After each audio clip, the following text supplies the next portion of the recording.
To all members of Environment and Regeneration Committee, you're hereby summoned to attend the monthly meeting of Environment and Regeneration Committee, which will be a hybrid meeting to be conducted remotely via WebEx and physically in the Council Chambers, Strabane, on Wednesday, the 6th of December.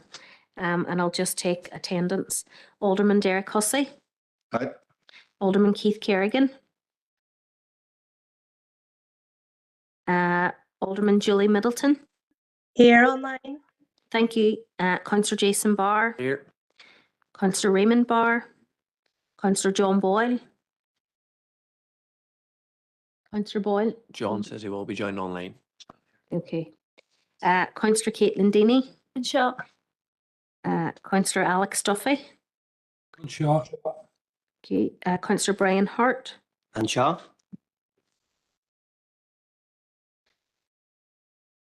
Councillor Emma McGinley. And Shaw online, Karen. Okay, thank you. Councillor Roy McHugh. Sure. Councillor Patrick Murphy. Councillor Declan Norris. Councillor Martin Riley. You're Karen online. Okay, thank you. Thank you, Chair. Thanks for that, Karen. Members will just read the broadcasting statement. I'd like to remind everyone present at this meeting in the chamber or in attendance remotely that this meeting will be broadcast live to the internet and will be capable of repeated viewing. This broadcast may be terminated or suspended in accordance with our protocol. Due to your attendance at this meeting, you are consenting to being filmed and to the use and storage of those images for broadcasting or training purposes and for the purpose of keeping historical records and making those records available to the public. Members and approved speakers are reminded to only have their mics and cameras on while speaking at the meeting and to use the chat facility to highlight a request to speak.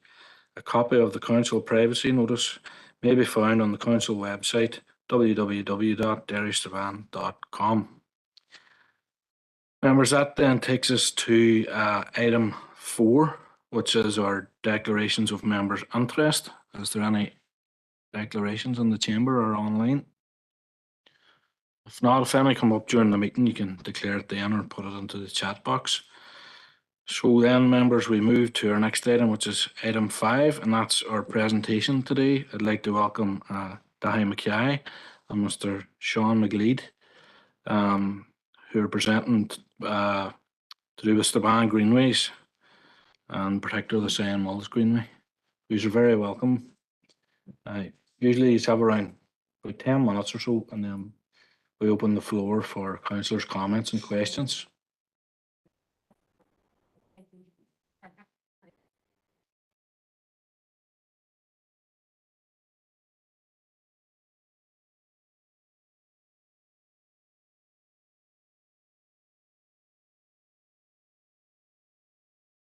And we're here to present on the Strabane Cyan Mills Greenway. So if we go to slide 2, please. So a greenway is a linear open space that's predominantly vegetated and often designed for recreational use, ecological preservation and sustainable transportation. Greenways can take various forms, including trails, parks and corridors of natural vegetation, and they're typically located in urban, suburban or rural areas. The primary purpose of greenways is to provide a connection between people and nature while promoting environmental conservation and community well-being. So if we go to the next slide, please. So greenways offer a range of recreational opportunities such as walking, jogging, cycling, bird watching or picnicking. These spaces provide a break from the hustle and bustle of urban life, offering a peaceful environment for relaxation and enjoyment of nature. Many greenways are designed to preserve and protect natural habitats, wildlife corridors and ecosystems. By maintaining or restoring natural vegetation, greenways contribute to biodiversity and promote a healthier environment. They provide alternative, eco-friendly transportation options, and they also encourage physical activity, reducing reliance on cars and vehicles, and contribute to the development of sustainable urban infrastructure. The key to all these points being that it is not impacted by traffic noise or air pollution. The walk along the River Mourne has been used by local people for generations and is already an established walking route between the town centre and Sion Mills, as well as providing an option for trail runners to train on. The Strava heat map shown here on this slide demonstrates that people are still walking along the river frequently, even though there's no pathway there, and it's along the side of the golf course on out to Sion Mills. So the next slide, please.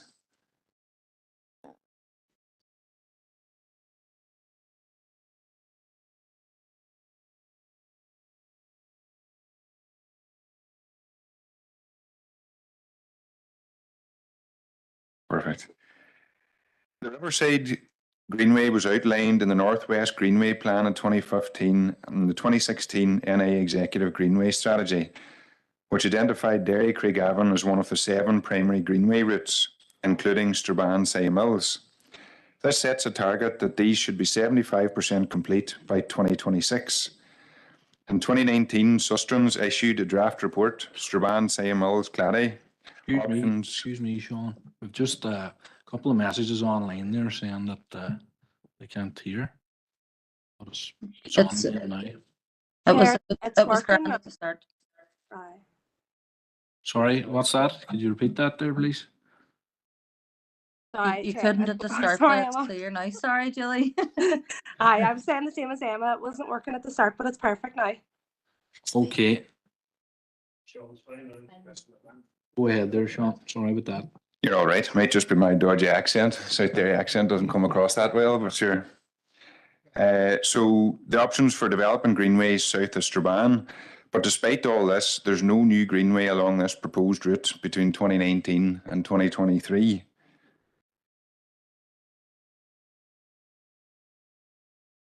So recent greenway capital investment in Strabane town. The Strabane town investment is around the bypass and up the Derry Road past the high school. Although this is more of a shared path rather than a greenway, and obviously the Lifford Strabane connection and Strabane North Connect section are also recent capital spend in this area. So the Northwest Transport Study in 2021 found that Strabane would benefit from more attractive, active travel infrastructure, particularly in the town centre, and pointed to the provision of a network of attractive cycling routes in urban areas to encourage a modal shift from the use of private cars. It quoted the provision of a network of attractive radial cycling routes in Derry and Strabane and greenways between the urban areas and so on out to outlying settlements as one of their key findings. The existing greenway or shared pathway provision in Strabane is mainly at the side of the existing A5. This, however, is a less attractive option for families wishing to walk or take their children out with their bicycles. The vehicle emissions and noise are 2 significant deterrents. There are a lack of traffic-free, quiet greenway transport options in Strabane. Many people drive out to the Park Road and to the Canal towpath for a walk. However, we need greenways that are more family-friendly, as evidenced in Derry. So an approximate 6-kilometre traffic-free greenway would provide a seamless route for walkers, wheelers, runners, cyclists in this area wishing to do a quiet 5 or 10k without obstacles such as crossing roads, driveways, etc. Greenways add value to homes that are in their proximity due to the additional links that they provide and also the quiet outdoor spaces that they afford. It would provide an alternative to driving into the town centre for those living in Sion Mills and residential areas in the southern end of the town. It can also become a tourist attraction with views of the River Mourne, a link to the swinging bridge, the existing Mourneside Walk, and would then hopefully continue into what will be a greenway to continue right through to Omagh town. So the greenway will see playing grounds of clubs connected by this single greenway trail, and it gives communities along this route, including youth players, safe off-road travel to games and to training. It'll also provide more visible exposure of these sports being played in the area.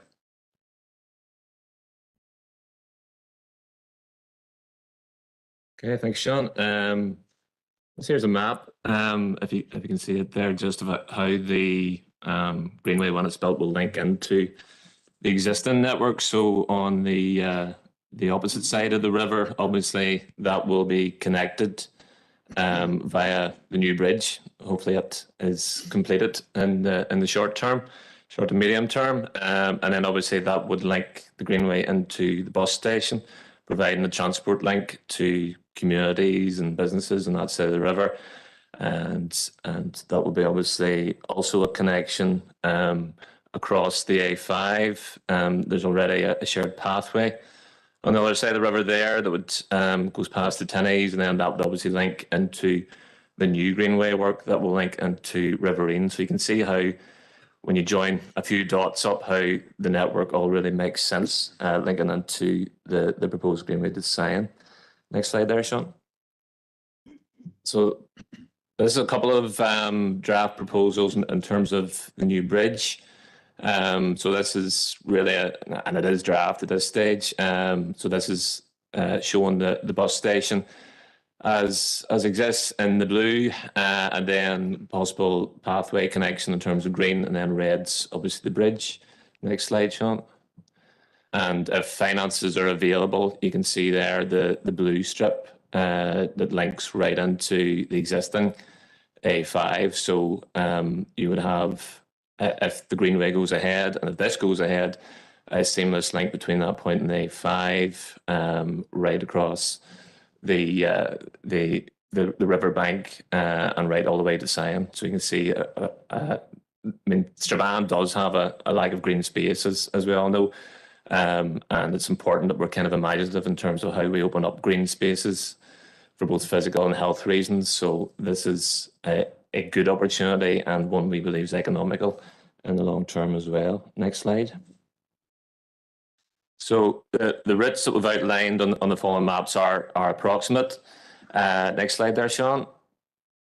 So this is the easy parts, question mark.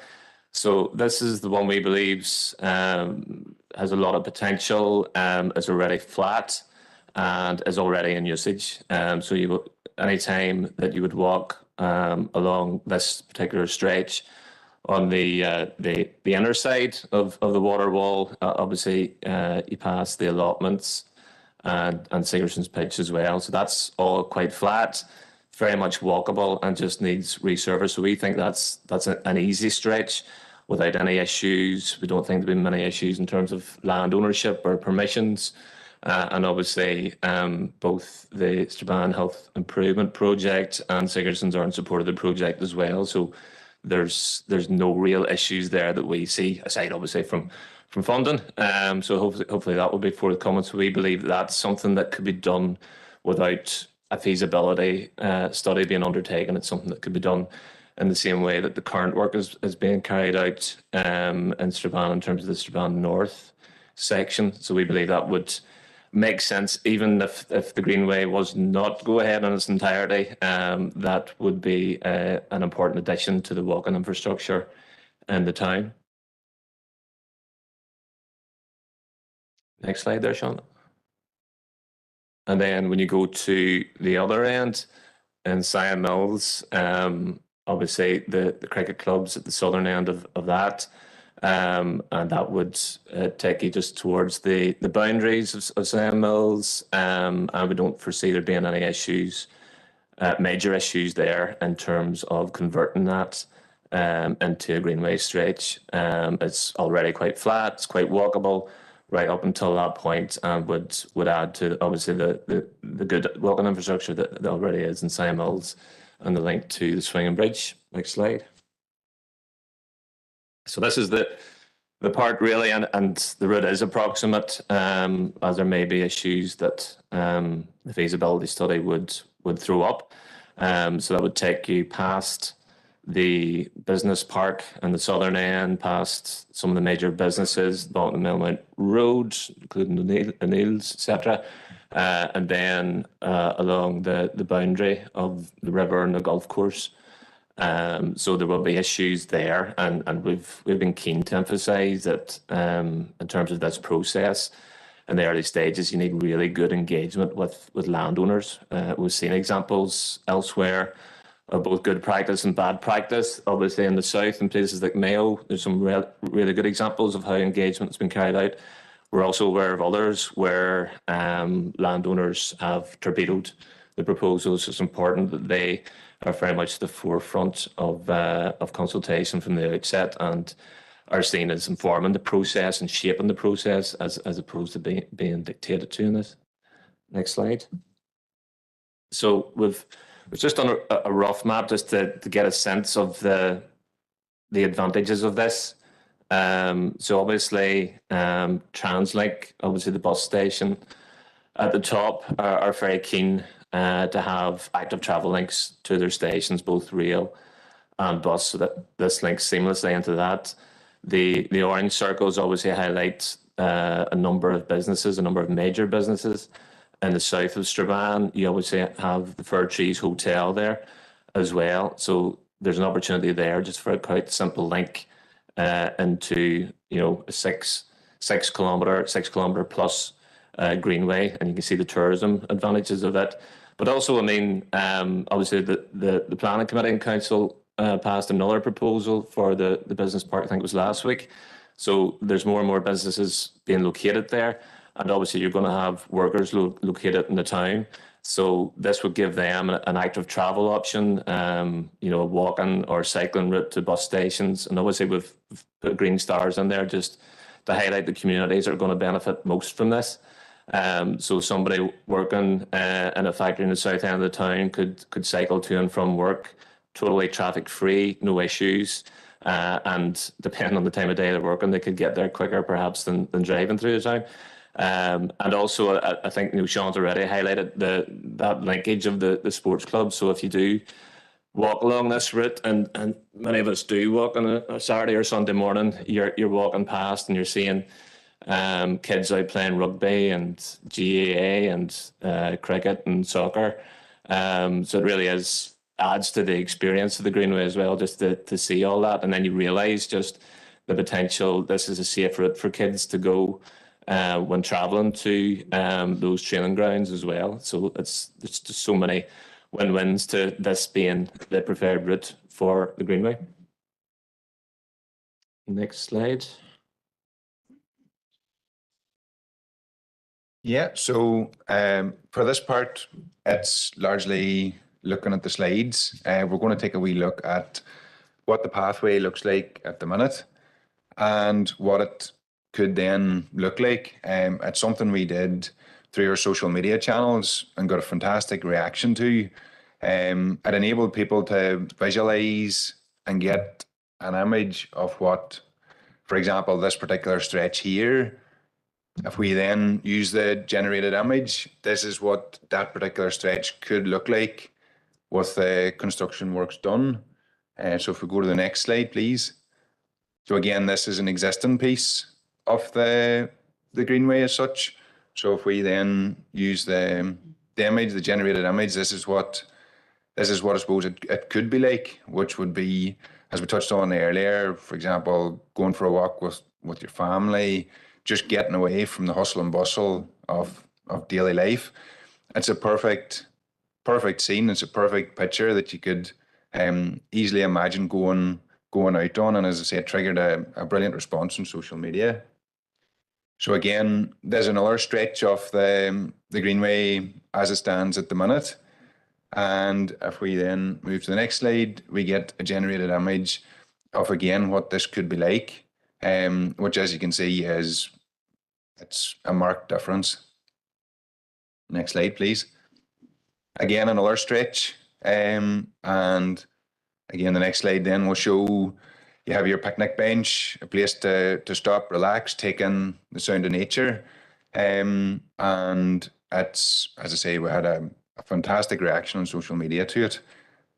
So it shows the support's there for it. The Assembly has passed the Climate Change Act, which requires 10% of future transport budgets to be spent on active travel, which does include greenways. It's therefore likely that there will be more opportunity to secure funding for greenway projects in the future. Next slide, please. And then the currently there's connecting to Donegal and the Foyle Valley Greenway. So Carrigan to Lifford Greenway preparatory work is underway. Connection then needs completed at Strabane North Greenway, and that will complete the Greenway connection between Derry and Strabane. Next slide, please. Okay, so another series of maps here, and these are quite rough and approximate, but I want to give you a sense of how things are kind of pulling together in terms of Greenway development across the wider Northwest. So next slide, Sean. So this is kind of roughly what's in development at the minute. So Donegal County Council are considering a number of proposals. Obviously, there's one around Inishowen, and then also from Letterkenny to Burtonport are both being considered at the moment. They also have that sort of connection that is being formulated between Lifford and Derry on the Donegal side. The red stretch that you see there is obviously between Strabane and Victoria Bridge. And then in terms of the Oma side in purple, they're considering a greenway between Oma Town and the Ulster American Folk Park. So it's interesting just to get this all on a map to see how things are starting to threaten to link up a bit. And obviously if it's done correctly and the greenways are of a high quality and attractive, then obviously that could form part of a tourism attraction in the area as well. Next slide, Sean.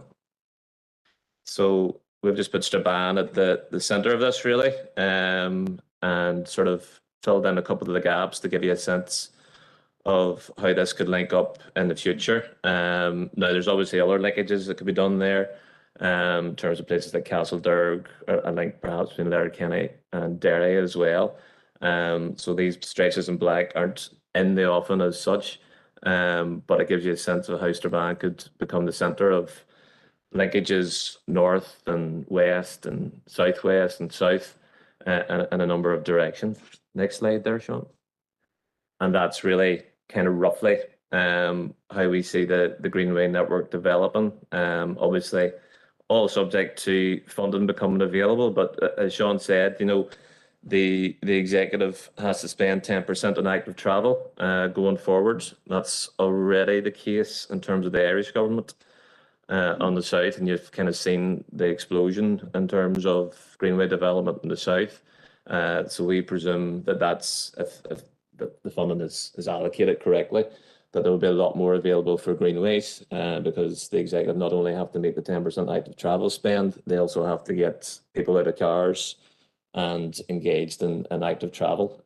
So we don't think that wider or over glorified footpaths are going to be attractive necessarily to get people out of cars, but good quality greenways such as the one alongside the river will attract people out of their cars. You already see it in Derry City in terms of good greenways, good pathways. People will decide to walk or cycle, but it has to be attractive and it has to take into account the level of traffic, the level of noise, etc. So we do believe it's really important that we get this right from the offing. Next slide, Sean. So I think you have already seen the community letter to council. So that's really a lot of organisations, well over 20 organisations, sports clubs, business organisations, youth clubs, community groups have all signed up to the proposal for the Greenway and see the physical and the health benefits of it. And they're just crying out for really good green space in this town. I think it's quite unique to have a town of this size and this population that doesn't have a reasonable size park or green space or greenway. So people are really crying out for it, and we got a lot of support from across the community for this particular letter. Next slide. So that's just a representation of all the groups that have supported it. So there's football clubs, GA clubs, business organisations, community organisations, cycling, running clubs especially. Like to have a space just to have a good 5K space. I mean, obviously there's a park run here in the town and they do 3 laps around the school and I do it the odd time myself, but obviously they need better spaces. And at the moment, if you want to go out for a run in the town, you're running with the traffic, and it isn't great, to be honest. So it really need to build that kind of equivalent space to what already exists in Derry City. Next slide, Sean.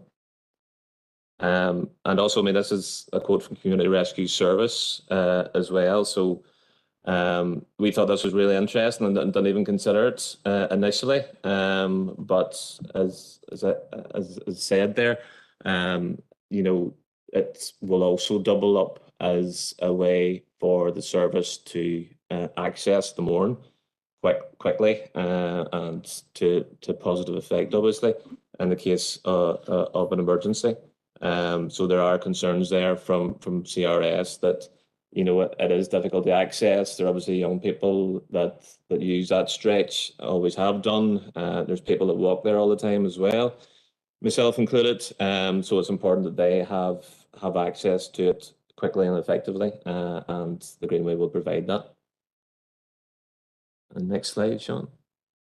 And then recently as well, we met with Strabane Neighbourhood Renewal Local Growth Partnership and gave them a presentation too. So they were also fully supportive. They're currently reviewing the local growth plan. So I think they're having some sub group meetings about the Greenway proposal this month, and are very much actively considering adding this to their plan. Next slide. So just to summarise then what we want to see the council work towards a traffic-free Greenway between Strabane and Sion Mills. We believe if it's just a widened footpath alongside busy traffic, that it's not going to lead to any great usage. It needs to be attractive to local people. We'd also like to see the council work towards sections of the Greenway being introduced in the next financial year as well, as much as possible, because there are clearly sections that could be worked on, as is shown in that photograph. Next slide. So next steps, I can't actually read them from here, but I'll just wing it. No, next steps for us is just to continue. We've been set up for about 6 months now. So we'll continue to engage with the council, engage with local groups and stakeholders, and just to try and identify whatever problems and issues there may be in terms of this. But we've been greatly encouraged so far by the support from across the community in Strabane and Sion Mills, and look forward to working with the council to try and make this a reality. Thank you very much. Okay, thank you, Sean and Dahi, both for that presentation. It's great to see in your presentation there just what has been delivered, but the potential of what can be delivered in the future. And you mentioned yourself there too, just in terms of the whole community benefit in terms of health and mental health. And then if that was all joined up together, the possibilities are endless. So I'm just going to now open it up to councillors for questions and comments, and I have Councillor Hart indicating here. Go ahead, Councillor Hart. Thanks, Chair. Thanks, Shane and Dahi, for welcome to the committee today, and thanks for that very comprehensive presentation. As you said, Strabane has no public parks, and we lack walking trails. So this Greenway is a very welcome development. As a keen walker and hiker myself, I see the benefits of getting out into the countryside and enjoying all that it has to offer. And it's beneficial not only physically, and as Rudy said as well, but also for mental well-being. I believe it's essential that the Greenway concept should remain as green as possible, and it's located away from public roads as practical as possible. And the proposed route meanders along some of the most picturesque areas of the countryside, and runs adjacent to the beautiful River Mourne. As you say, you walk it quite often.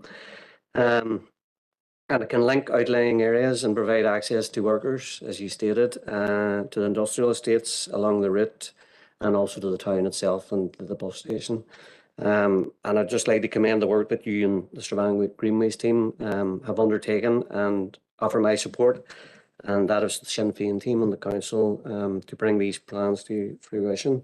You also mentioned about the economic benefits. I do a lot of walking in Europe as well, in the Camino and through those trails, and some of those walks that we're proposing here are as beautiful or not better. And with those trails established, then that brings, as you say, tourism and the tourism potential.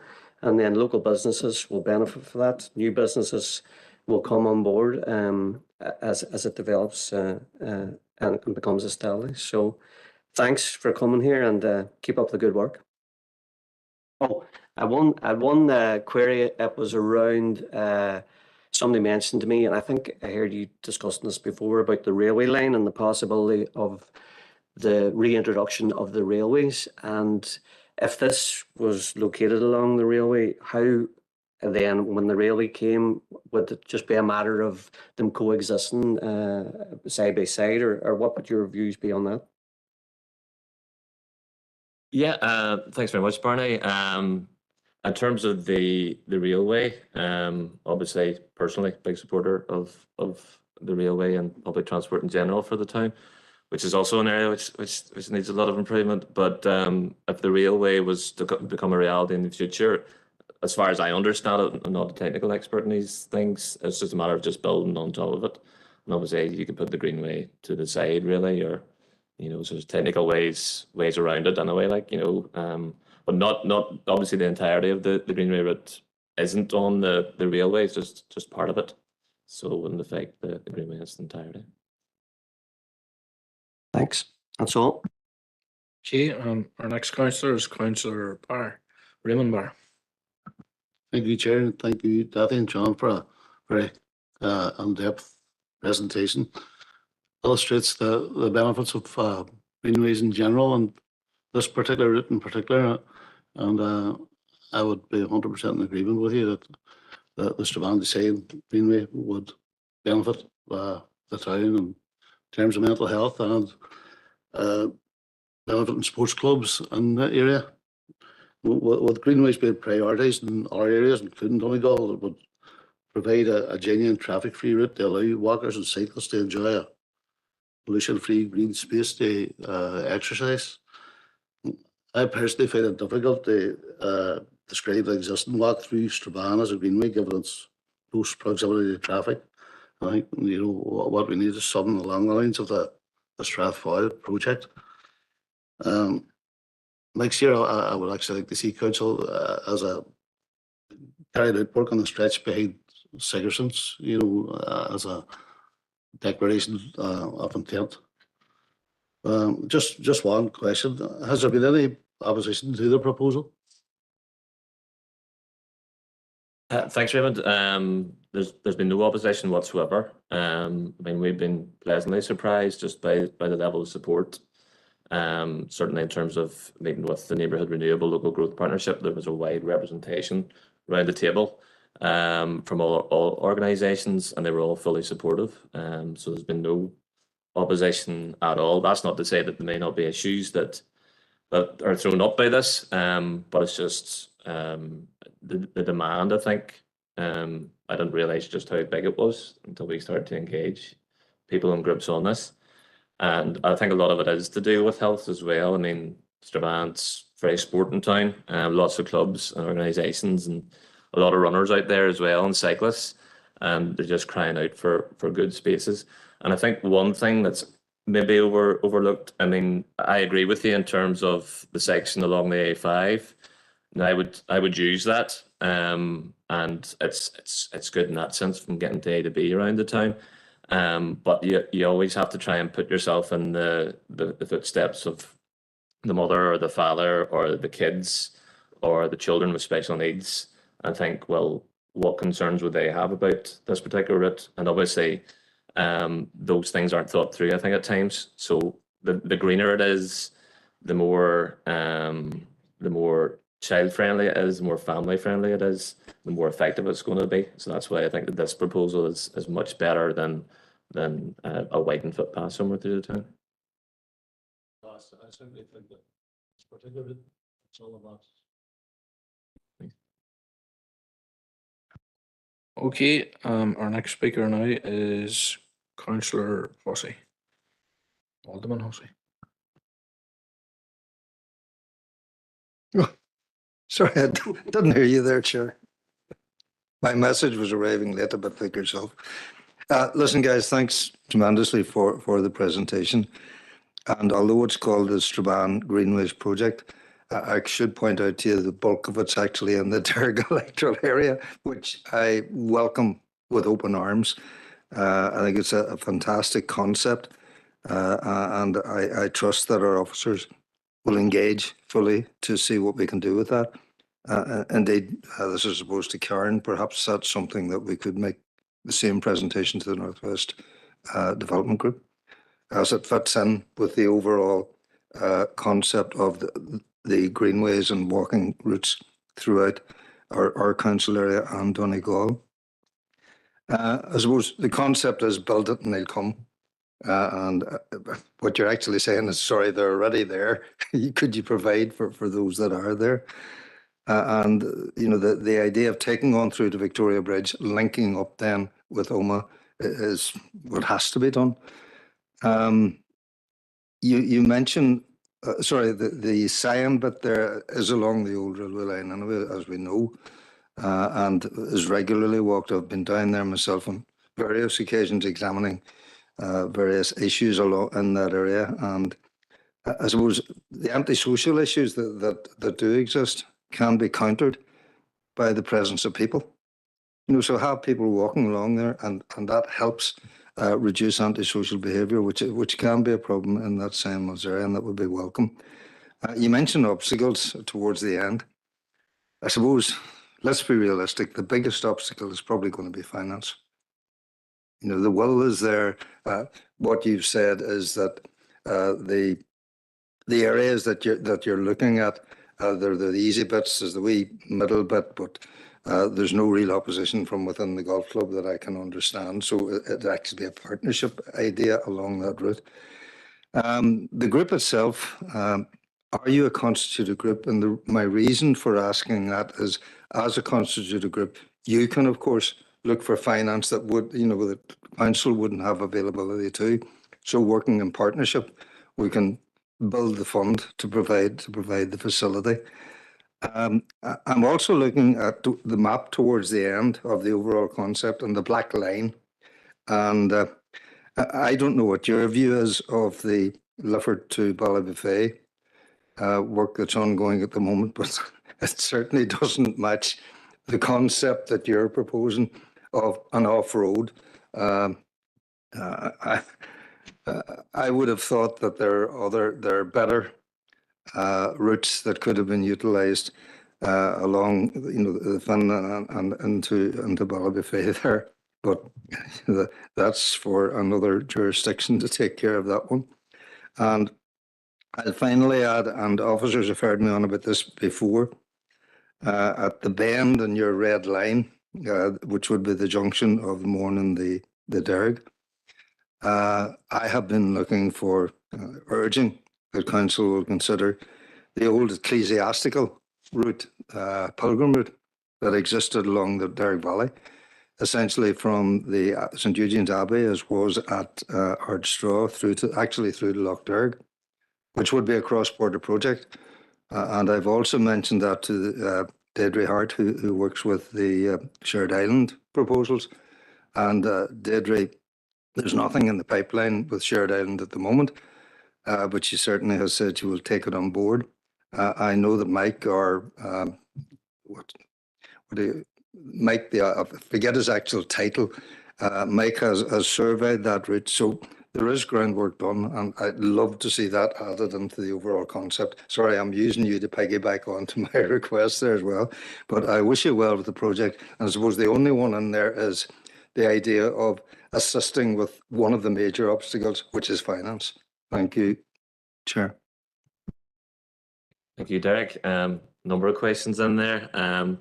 The work that's ongoing at the minute, I think it's fair to say we've been taking some soundings, just what people's views are, and it's quite similar to your own, really.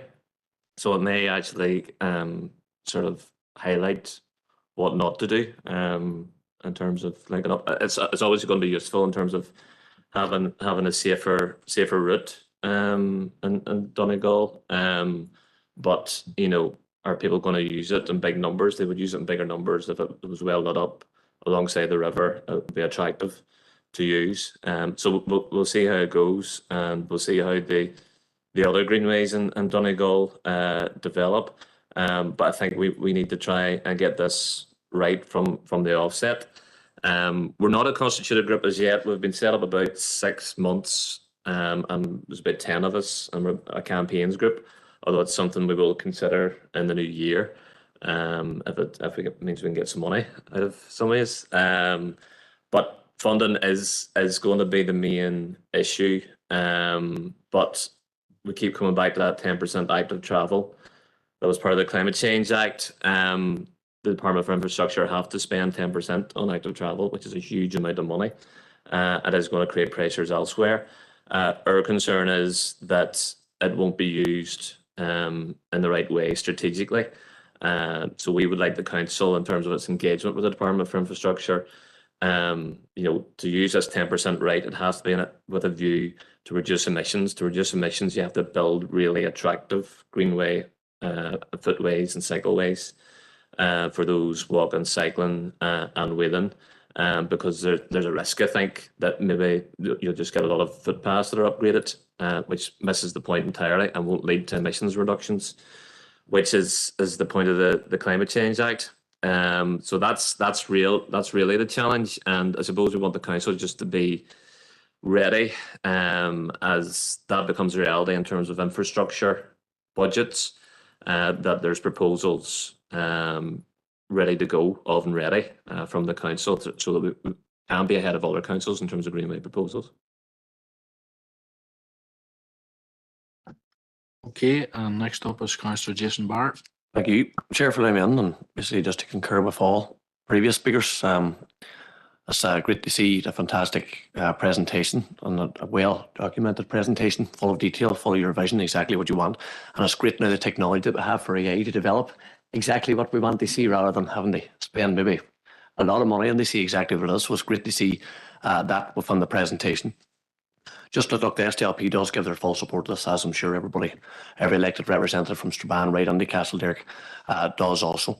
Just one question would be, we obviously know in heavy rain the River Mourne can rise quite considerably. I'm sure the only part that would be an issue would be along the golf course. Have you any idea of what sort of, would there be flood prevention there, or would it just be closed if it does rise? What would be your vision there on that? Thanks, Jason. That will be something that will be one of the issues in terms of feasibility study. So we'll be looking to other areas, because obviously you have the likes of the Conswater Greenway in Belfast that is in a floodplain and would flood on occasion as well. So it may be the case that parts of it would have to close at certain times of the year. There's obviously engineering solutions there as well. I wouldn't be across the detail of, but from speaking to some engineers off the record, they're looking at it and saying this is a great potential project, and we can put overlay, I can't remember what the word is, cantilevers along the side that they would overhang parts of the river if there's issues about where to put the pathway alongside the golf course. Obviously, we've looked at other greenways in the area as well, and the likes of Strathfoyle, and there's a lot of really good strong fencing that might be part of the solution around the golf club issue as well. So we're quite encouraged that somebody referred to, I think it was yourself, Derek, talked about the golf course there. We've had a meeting with them, and they realise the gap there is in the town, and the fact that it's so hard to squeeze green space into Strabane. So obviously they will have concerns, and we'll try to meet them as part of this process. But there are technical solutions and engineering solutions that we need to look into, and a feasibility study would be important to flesh those out. Right, that's grand. Thanks very much for that. So with that being said then, Chair, can we do it this stage? Can I propose that the council look into a feasibility study for the Strabane Greenway? Through Chair, certainly just to welcome the team here today, and from an officer perspective, it's great to see you presenting the vision. I know that our officers have been engaging with you for over the last number of months in terms of your vision, and I think really it's very, very welcome to have a supportive group that is advocating for projects, because that really helps when we're taking it forward, members, in terms of community engagement and buy-in, etc. Which, if that's not there, then it is certainly more difficult. It's certainly, you know, from our experience, and I'll bring Colin in a minute, we have, as members are aware, a huge amount of experience now over the years in terms of developing greenways. I think Colin can correct me, but it's in and around 150 miles of off-road greenway that we have within the district. Certainly that is not easy to actually take forward. I think at times we think, you know, you could deliver a motorway as quickly as a greenway sometimes, with some of the issues that do come up. However, we have fantastic expertise. We have fantastic good working relationships with other statutory services, DFI, and indeed other funders that we've worked with over the last number of years to get a lot of these projects across the line. And certainly this project in this, I suppose, this geographical area of the district is certainly, from an officer perspective, our huge priority at the minute in terms of the work programme. So certainly, members, it's good to get your steer. I think I'll bring Colin in, and then certainly what we will do is, as an officer team, we will bring a further update report to you in the next couple of months in order to give you some information about how we can take this forward. But I'll just bring Colin in then as well. Thanks. Maybe just, I know Councillor Boggs had indicated, so maybe just let Councillor Boggs come on first.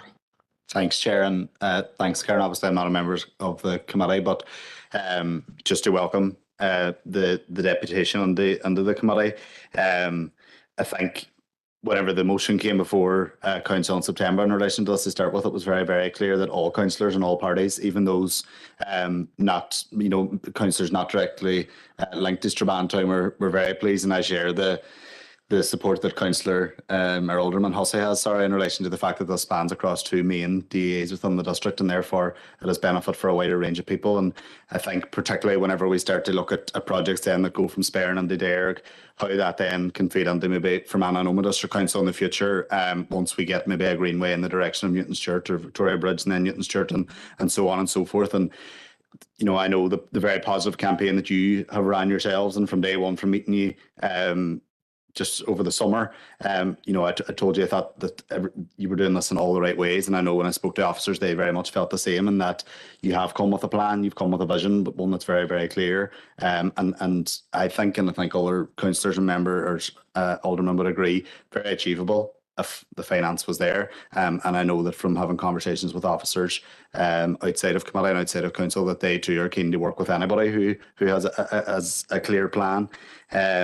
And I suppose through, whether it's a feasibility study and the engagement from here on, because that's kind of what the motion had called for back in September, that council officers would engage fully with yourselves on a continual basis. I think that's where the more technical issues that Councillor Barr talks about can then be ironed out. But I think as well, and Karen has touched on it herself, just the fact that there is so much community buy-in for it already, with the sports clubs, with the community groups. Fantastic to see the quote from the community safety response teams, that they would welcome something as well, obviously, because they are the people that are on that stretch probably the most and at the most critical of times too. So to know as a council that we're not impeding any of their work or knowing that it wouldn't hinder what they do is also very positive. So just to welcome it and commend the work that officers are hopefully going to do alongside you and into the future. Thanks, Chair.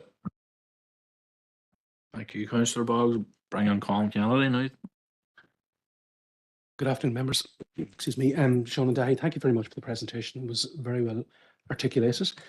And you've obviously done a lot of background work in terms of looking at what's going on in the immediate area and what the future plans are, and clearly demonstrating the strategic fit. It was actually in this chamber, when the new councils merged, that the North West Greenways plan was endorsed by members of this council. And it was ambitious at the time, and it set a wider vision for cross-border greenway network of about 250 kilometres. But what was key about that in terms of having that strategic fit, it was very instrumental in terms of this council secured a significant amount of money from Europe at that time to the North West Greenways. And at that time, that was 18 million euro, which has now actually grown to about 30 million euro. And that programme is coming to an end. So we've, pardon me. So we've seen some of the benefits of that across the region, cross-border in terms of Donegal, but also in Strabane in terms of Strabane North Greenway. and also the work that we've done within Strabane Town as well. Notwithstanding that, yeah, everybody acknowledges that the opportunity to link Sign Mills to Strabane is a priority. It has to be done. So what we propose to do is that, we know how to build these greenways. We have a lot of experience. We're at this about 20 years and we have a lot of lessons that we've learned in terms of how to do them and how to navigate the planning processes and consultation, and particularly landowners as well. So to move the project forward in tandem with this, we are working very closely with DFI. We're very conscious of their commitment to allocate 10%. And we're asking those questions, what exactly does that mean?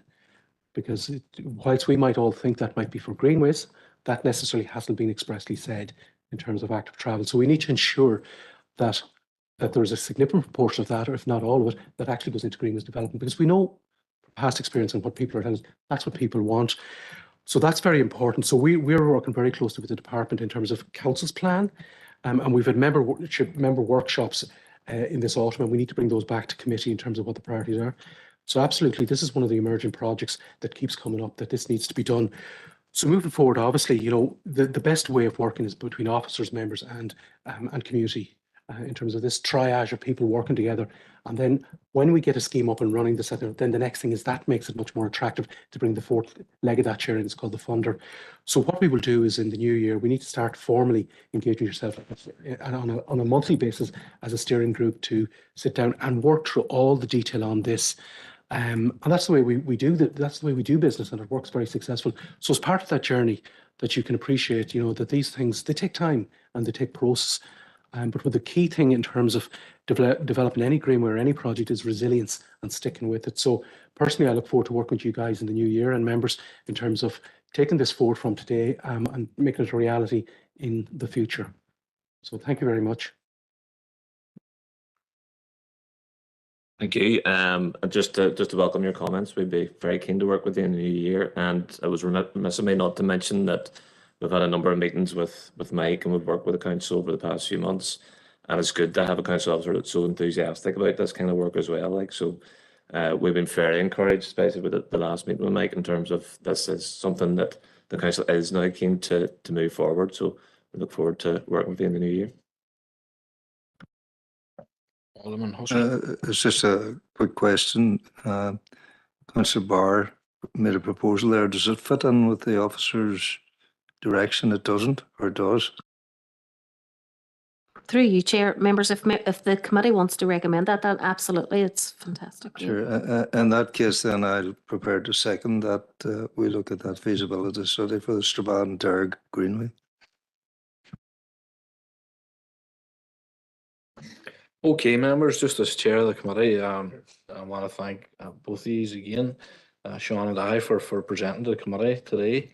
And as been outlined by officers, we look forward to hopefully working together in the future. And no doubt our greenways will cross again. So thanks again for coming to the committee. Okay.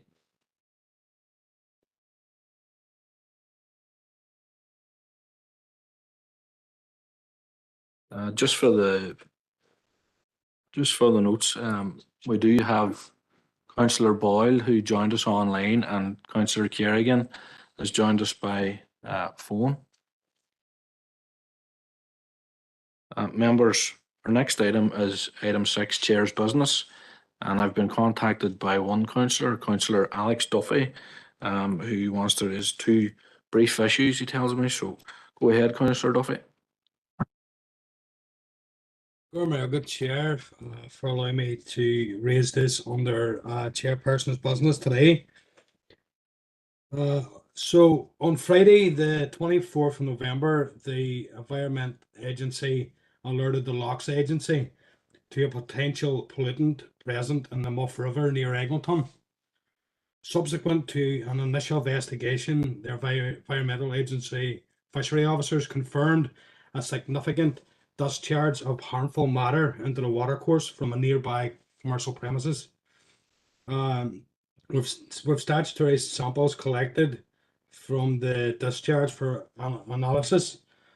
Further, on Saturday, the 25th of November, fishery officers from the Loch Agency discovered substantial fish mortalities. So we're chatting 2,000 plus fish here. That what was found by the fishery officers.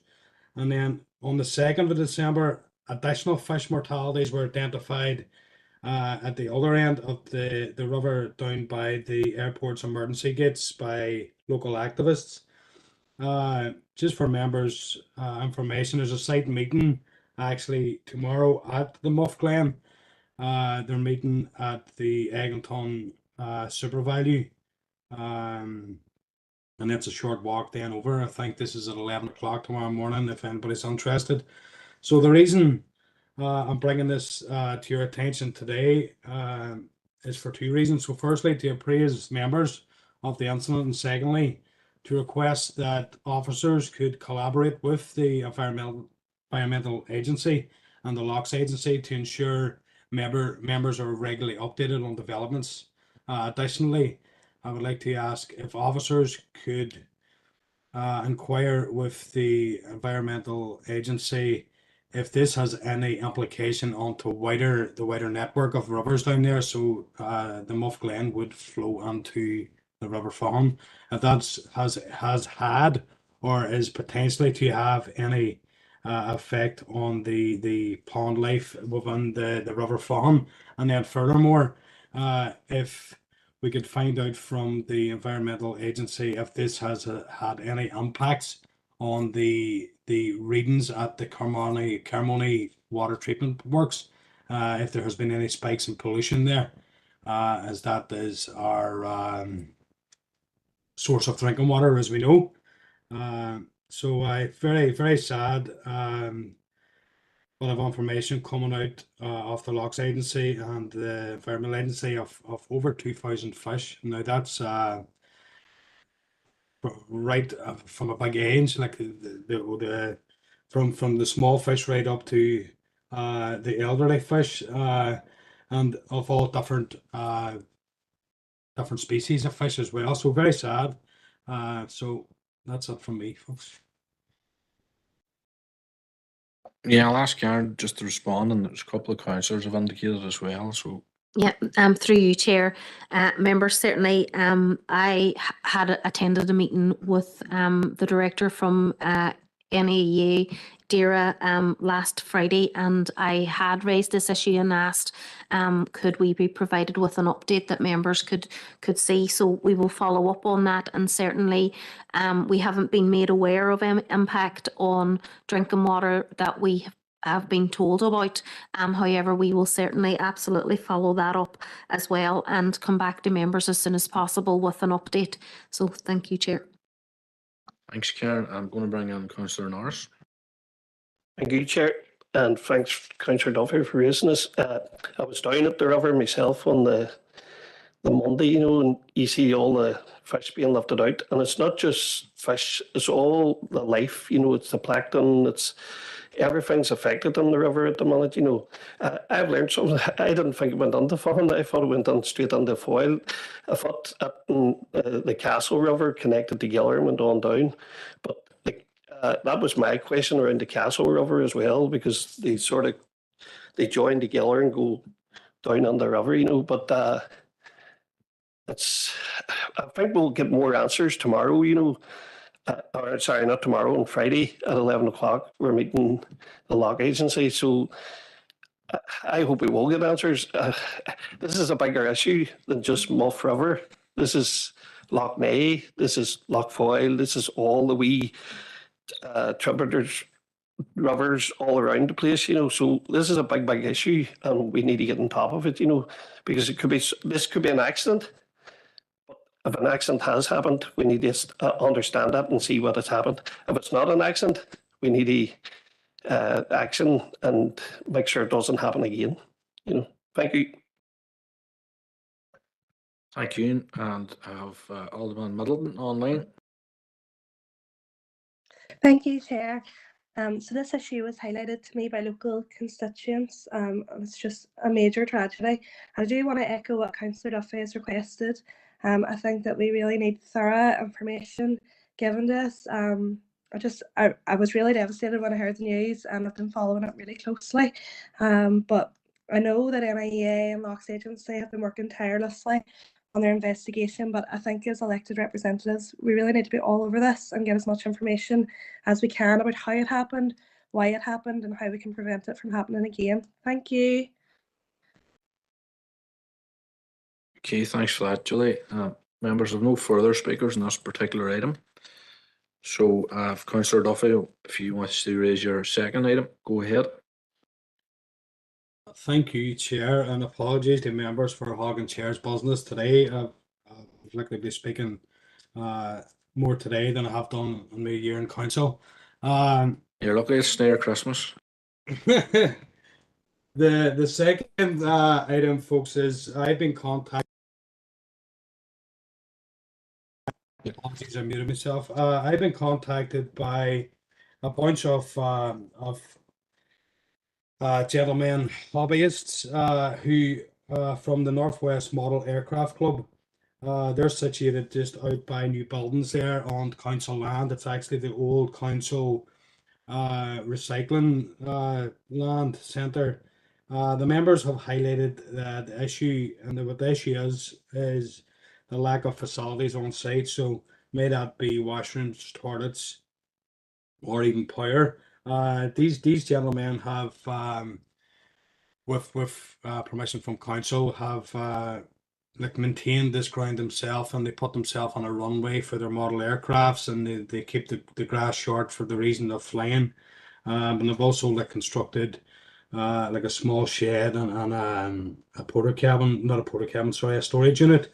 But brings us back to the issue of they have no facilities at all, and you're talking here as a group of men. Women are also allowed to join as well, just to make that clear.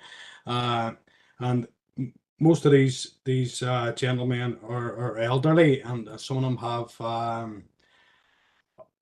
health issues as well. And sadly, like if they have to use the toilet or so on, then they have to go to a nearby garage or further afield or even back home to use the toilet again. So basically, what I'm asking is, after speaking to Connor Canning as well, if officers could explore some options and update members and also the club as well of any possible solutions in the short term or long term. Thank you. Okay, Councillor Duffy, I'll just ask Karen to respond to you there. Through you, Chair, members, we can take that on and we'll bring a report back to members as soon as we can. Thank you.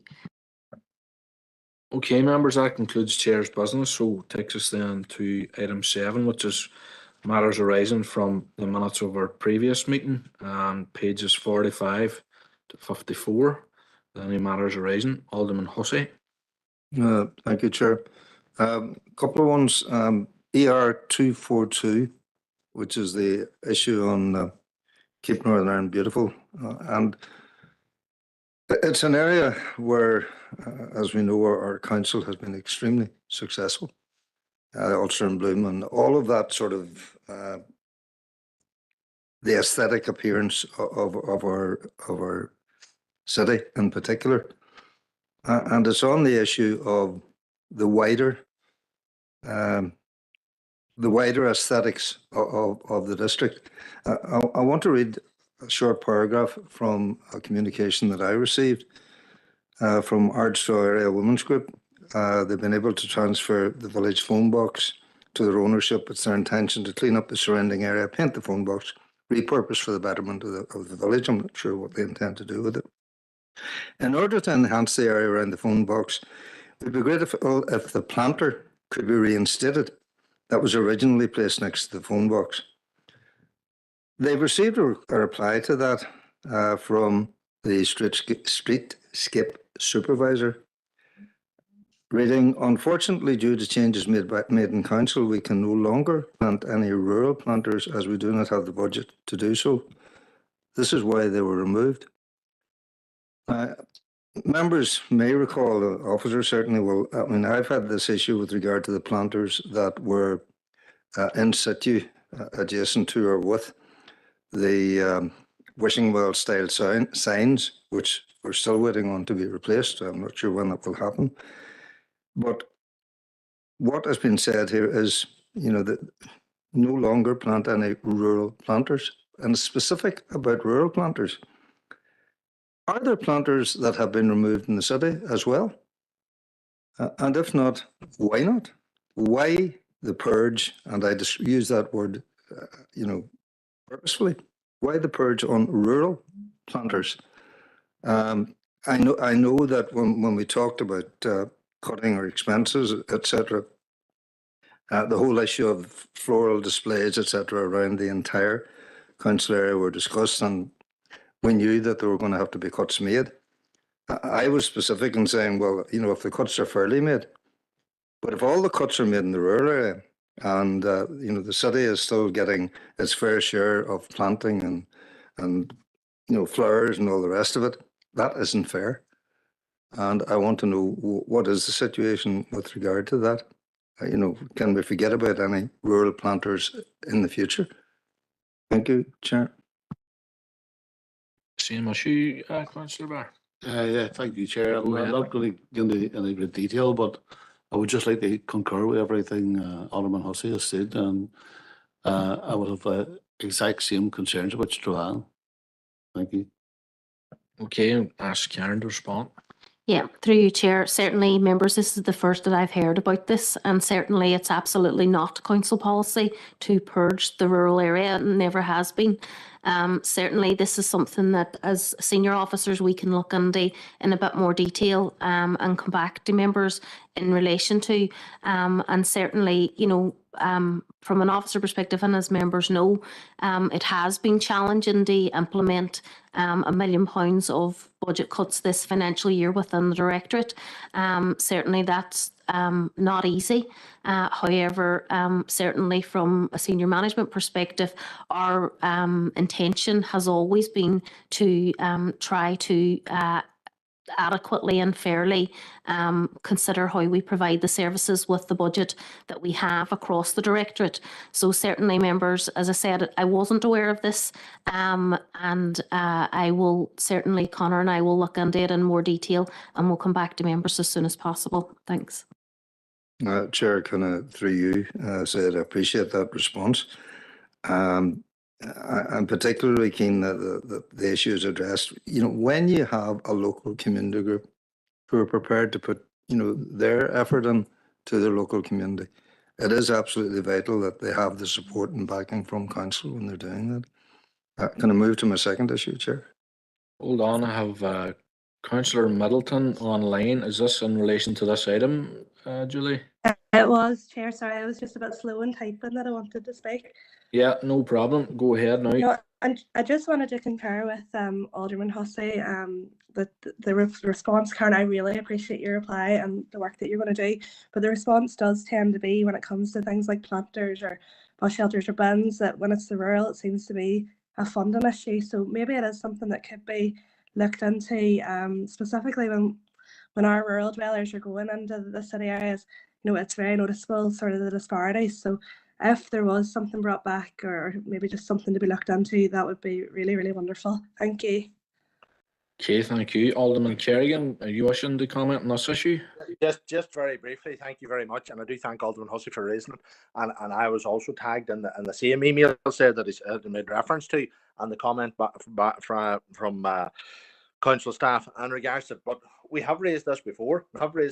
Even in regard to the amount of planters that were from the Guildhall to the Strand Road council offices, and I counted them, was it 90 from the Peace Bridge across, and that was just alongside there, and yet the rural area is neglected again. And we have had the issue as well with the Drumliga community group referencing, I believe it was the Love Here Fund, and they weren't eligible. They were a successful application, but we're just told not allowed to get we can't give you any money because the council doesn't pay into the fund. So that's another wee dig at those in the rural areas. So no, but I do thank Karen for the response, but just highlighting that it's not a new problem. That's been ongoing. Thank you, Chair. Thanks, Alderman Kerrigan. I think, to be fair to the officers, I think it was council agreed to make that cut.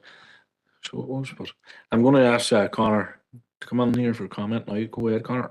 Yeah, thanks, Chair. I suppose just two comments. I mean, the reduction in the displays was 50% across all areas. So as Alderman Kerrigan referred to there, as was called the river of flowers across along the river, that was reduced by 50%. So there was only half of that display went up this year. The other 50% was taken down. There were other areas across the city where again boxes were not placed. So, for example, that Caw and that Foyle Bridge and other prominent areas, there were no displays this year, certainly significant reductions. And just finally, for Alderman Hussey, the Wishmill signage should be going up in the next number of weeks. The guys are doing the Christmas tree stuff at the moment. It's there. So as soon as they have a bit of time, they will reinstate all of that. Okay, thank you, Connor. And Alderman Hussey, your second issue. Before I do that, I thank Connor for that extension to the answer there, but I remind the wording of what we did have from an officer was due to changes made in council. We can no longer plant any rural planters. It wasn't a case of 50% or whatever. But we'll wait on that going forward. ER 256, Chair, is with regard to refuse collection. And as I have two questions in there. Distribution of brown bins to the entire area. It's something that's gaining momentum in my own area where people just do not have brown bins. And they do want to, to properly dispose of their waste. And a second question is, have officers had contact from a group called Keep Recycling Local? I understand that they have written to the Chief Executive, but I wonder, has that come through to officers? They'd be keen to make a presentation to committee. I've got detail of it here. If you can check with the Chief Executive if that has come through, and if not, I can pass on the details. Thank you, Chair. Yep, through you, Chair. Certainly in terms of brown bins, members, as you know, officers are very, very supportive of ensuring that we roll out the remainder of the brown bins across the district. Obviously, that is an issue that members will be considering at the rates estimates process. Officers have put forward bids in relation to that, and we certainly hope that members are supportive, and if so, we can roll that out as soon as possible. And in terms of the Keep Recycling Local, we can follow that up with the Chief Executive Office. I'm not sure that I've seen it yet, but certainly if members are happy to receive a presentation, then certainly we can organise that as soon as possible. Thank you, Chair. Okay, any other member on the matters arising? Okay, then that takes us to item 8, members, which is the Diamond Temporary Parklet, progression of temporary design proposals, and it's Tony's going to take that for us. Thank you, Chair. Members, you recall the item presented back in February in our committee in relation to the temporary parking space located outside the former Austin's department store. The matter of the parklet was included within a report at that time which sought to rescind the temporary traffic arrangements that were introduced along Ferricky Street. Obviously, members, you'll note, and by the way, just an error there, the actual report was in February 23, that the parklet was delivered through a DFC funded COVID recovery programme of interventions carried out during the period 2020 right through to 2021. This was a complementary element to the traffic management arrangements that were introduced temporarily on Ferricky Street also. The initial aim of the parklet at the time was to create additional outdoor seating spaces following the initial COVID-19 lockdown and the restrictions that were in place relating to indoor mixing. And the design finishes were very much informed by the budget that we had and the fact that they were intended to be temporary meanwhile and have the ability of being removed at short notice if need be. The scheme resulted in the temporary loss of 9 on-street car parking spaces, including 2 accessible bays. And prior to the implementation of the parklet back in June 21, there was an electrical vehicle charging point there, which had been out of operation for around 2 years prior to the scheme. The February committee members granted authority for officers to scope design options to upgrade the quadrant of the diamond into a more semi-permanent arrangement, which would have included a high-quality design-led approach comprising of an extended footway area, raised level surface, seating, planting and some soft landscaping, and the raised level surface, along with the existing footpath, would actually have created a greater and improved area for accessibility. Since committee, however, officers have been progressing high-level draft designs for the space with a view to presenting these options for members in terms of the creation of this more semi-permanent arrangement. However, more recently, from a wider city centre perspective, officers are very aware of the planned regeneration schemes in the city centre, which will lead to a slight reduction in the city centre on-street and off-street car parking provision, commencing early in 2024. Subject to members' consideration and approval, it would be appropriate to reconsider the preparation of designs for the proposed public realm improvements and to return the space back to on-street parking provision. In view of the engagement with disabled groups over the duration of the temporary parklet project and the consultation that we've undertaken, these groups are keen to see improved and additional provision within the city centre, and particularly within this part of the city centre. Accordingly, officers propose that as part of returning the space back to on-street parking, a consideration is given to creating additional accessible ways in this area. Officers have engaged with DFI Roads in this regard and who are currently reviewing the relevant legislation to establish the feasibility of adding additional accessible bays in the location. On a related matter, members, on the basis of contact maybe some businesses within the vicinity of Bishop Street, there is a desire to create new dedicated loading bay provision in this area. Whilst this is essentially a DFI Roads matter, council officers have been engaging with DFI and as part of that assessment in terms of identifying potential locations. DFI Roads are currently undertaking an assessment of existing provision as well as identifying potential locations for an additional loading bay. A key criteria as part of this exercise is to establish the loading bay it's to ensure that there be no loss of any existing on-street regular or accessible car parking spaces. DFI Roads are in the process of finalising this assessment, and initial indications are that a new loading bay can be accommodated in this area without the loss of any further on-street parking. Members, in terms of implications, the space had resulted in the temporary loss of 2 accessible bays at the quadrant. 2 additional accessible bays were created at the front entrance of the Bishop Street Pay and Display car park to compensate for this reduction, as well as DFI Roads working to identify additional nearby provision also.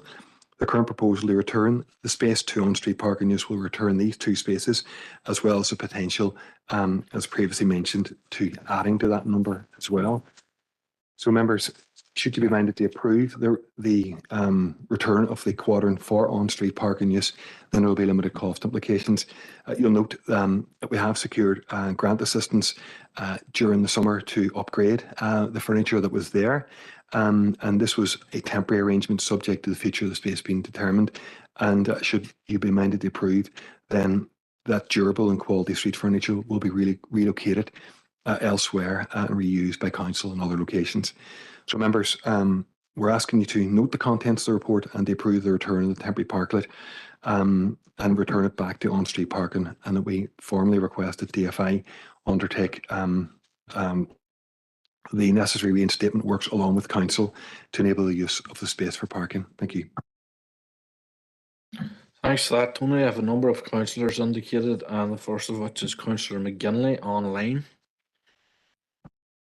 Good Chair, and Tony, I'll know that I'm delighted to see this report done. I don't know how many times we've had conversations about this issue over the past almost year since the return of Erikey Street to a 2-way system. I think that a lot of people have contacted, I'm sure not just me as an elected rep, but a lot of other members in relation to that corner in the diamond. Previously, we've highlighted that it's the one corner of the diamond that doesn't actually get any sunlight, and it's rarely used in terms of that outdoor seating. So I think that this report and showing that approving this back onto car parking spaces is the most feasible option. I think it's good that it's highlighted within the report that there has been engagement with disabled groups. I've had a number of people who have contacted me that have mobility issues that find getting on out of the city centre a lot more difficult. And you know, you think yourself, if you're going to go to Fallside and there's only one disabled parking bay currently within the diamond area, the nearest is up at Bishop Street car park. It's quite the distance if you've got mobility issues to be going down doing a bit of shopping. So I think those people will be very happy with this proposal them alongside a number of others. So on that basis, I'm happy to propose the recommendations within the report, notwithstanding that we do need to look at the city centre in terms of accessibility and in terms of pedestrianisation and making it, you know, a better space for everybody. But in terms of this area, I think that this recommendation is the best option. So I'm happy on behalf of Sinn Féin to propose the recommendation in the report. Thank you. Thank you, Councillor McGinley. Alderman Hussey. Well, thank you, Chair, and I totally endorse and support the remarks of Councillor McGinley on this. I welcome the recommendation, and particularly when we realise that there is car parking space which is going to be lost with the Foyle Street works. So it's probably all the more vital that there is some replacement of availability. Just one question: the EV charging at that location wasn't working. I think even before the seating went in. Is it the intention that the EV facility will be put back in again and working or not? Thank you, Chair. Chair, I'm happy to take that one. I'm happy to second. Chair, I'll check with ESB, the provider of those chargers, whether they intend to upgrade them. They have a programme of upgrading going on at the moment, but I didn't see those two listed, probably because they were in the parklet. But I'll go back to them now and see if they will plan to upgrade them. Okay, and next up is Alderman Guy. Thank you, Chair, for letting me in. I'm obviously not a member of this committee, but no, just on what my colleague was saying there, we fully support the removal of this temporary parklet. We'd asked for it a long time ago now. We believe it's long outstayed its welcome. And there was obviously a few businesses that felt that their trade was being affected with the lack of parking spaces in the area. So it's good to hear that they're looking at putting in additional disabled parking when this will be returned, something that I had asked for probably almost a year ago now, when they were putting in the area of Bishop Street with the tables that they were setting up there. But can I also speak on just on 3.2 there, where it says about the planned regeneration and further loss of spaces.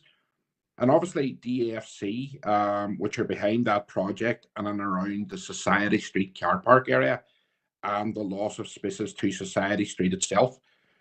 There's a lot of businesses in that area that haven't been consulted by DFC. And I know DFC are looking to start this here planned work in January, but there's a lot of businesses that haven't been consulted, and a lot of businesses rely on that walking through trade after someone has parked their car either in Society Street or Society Street car park.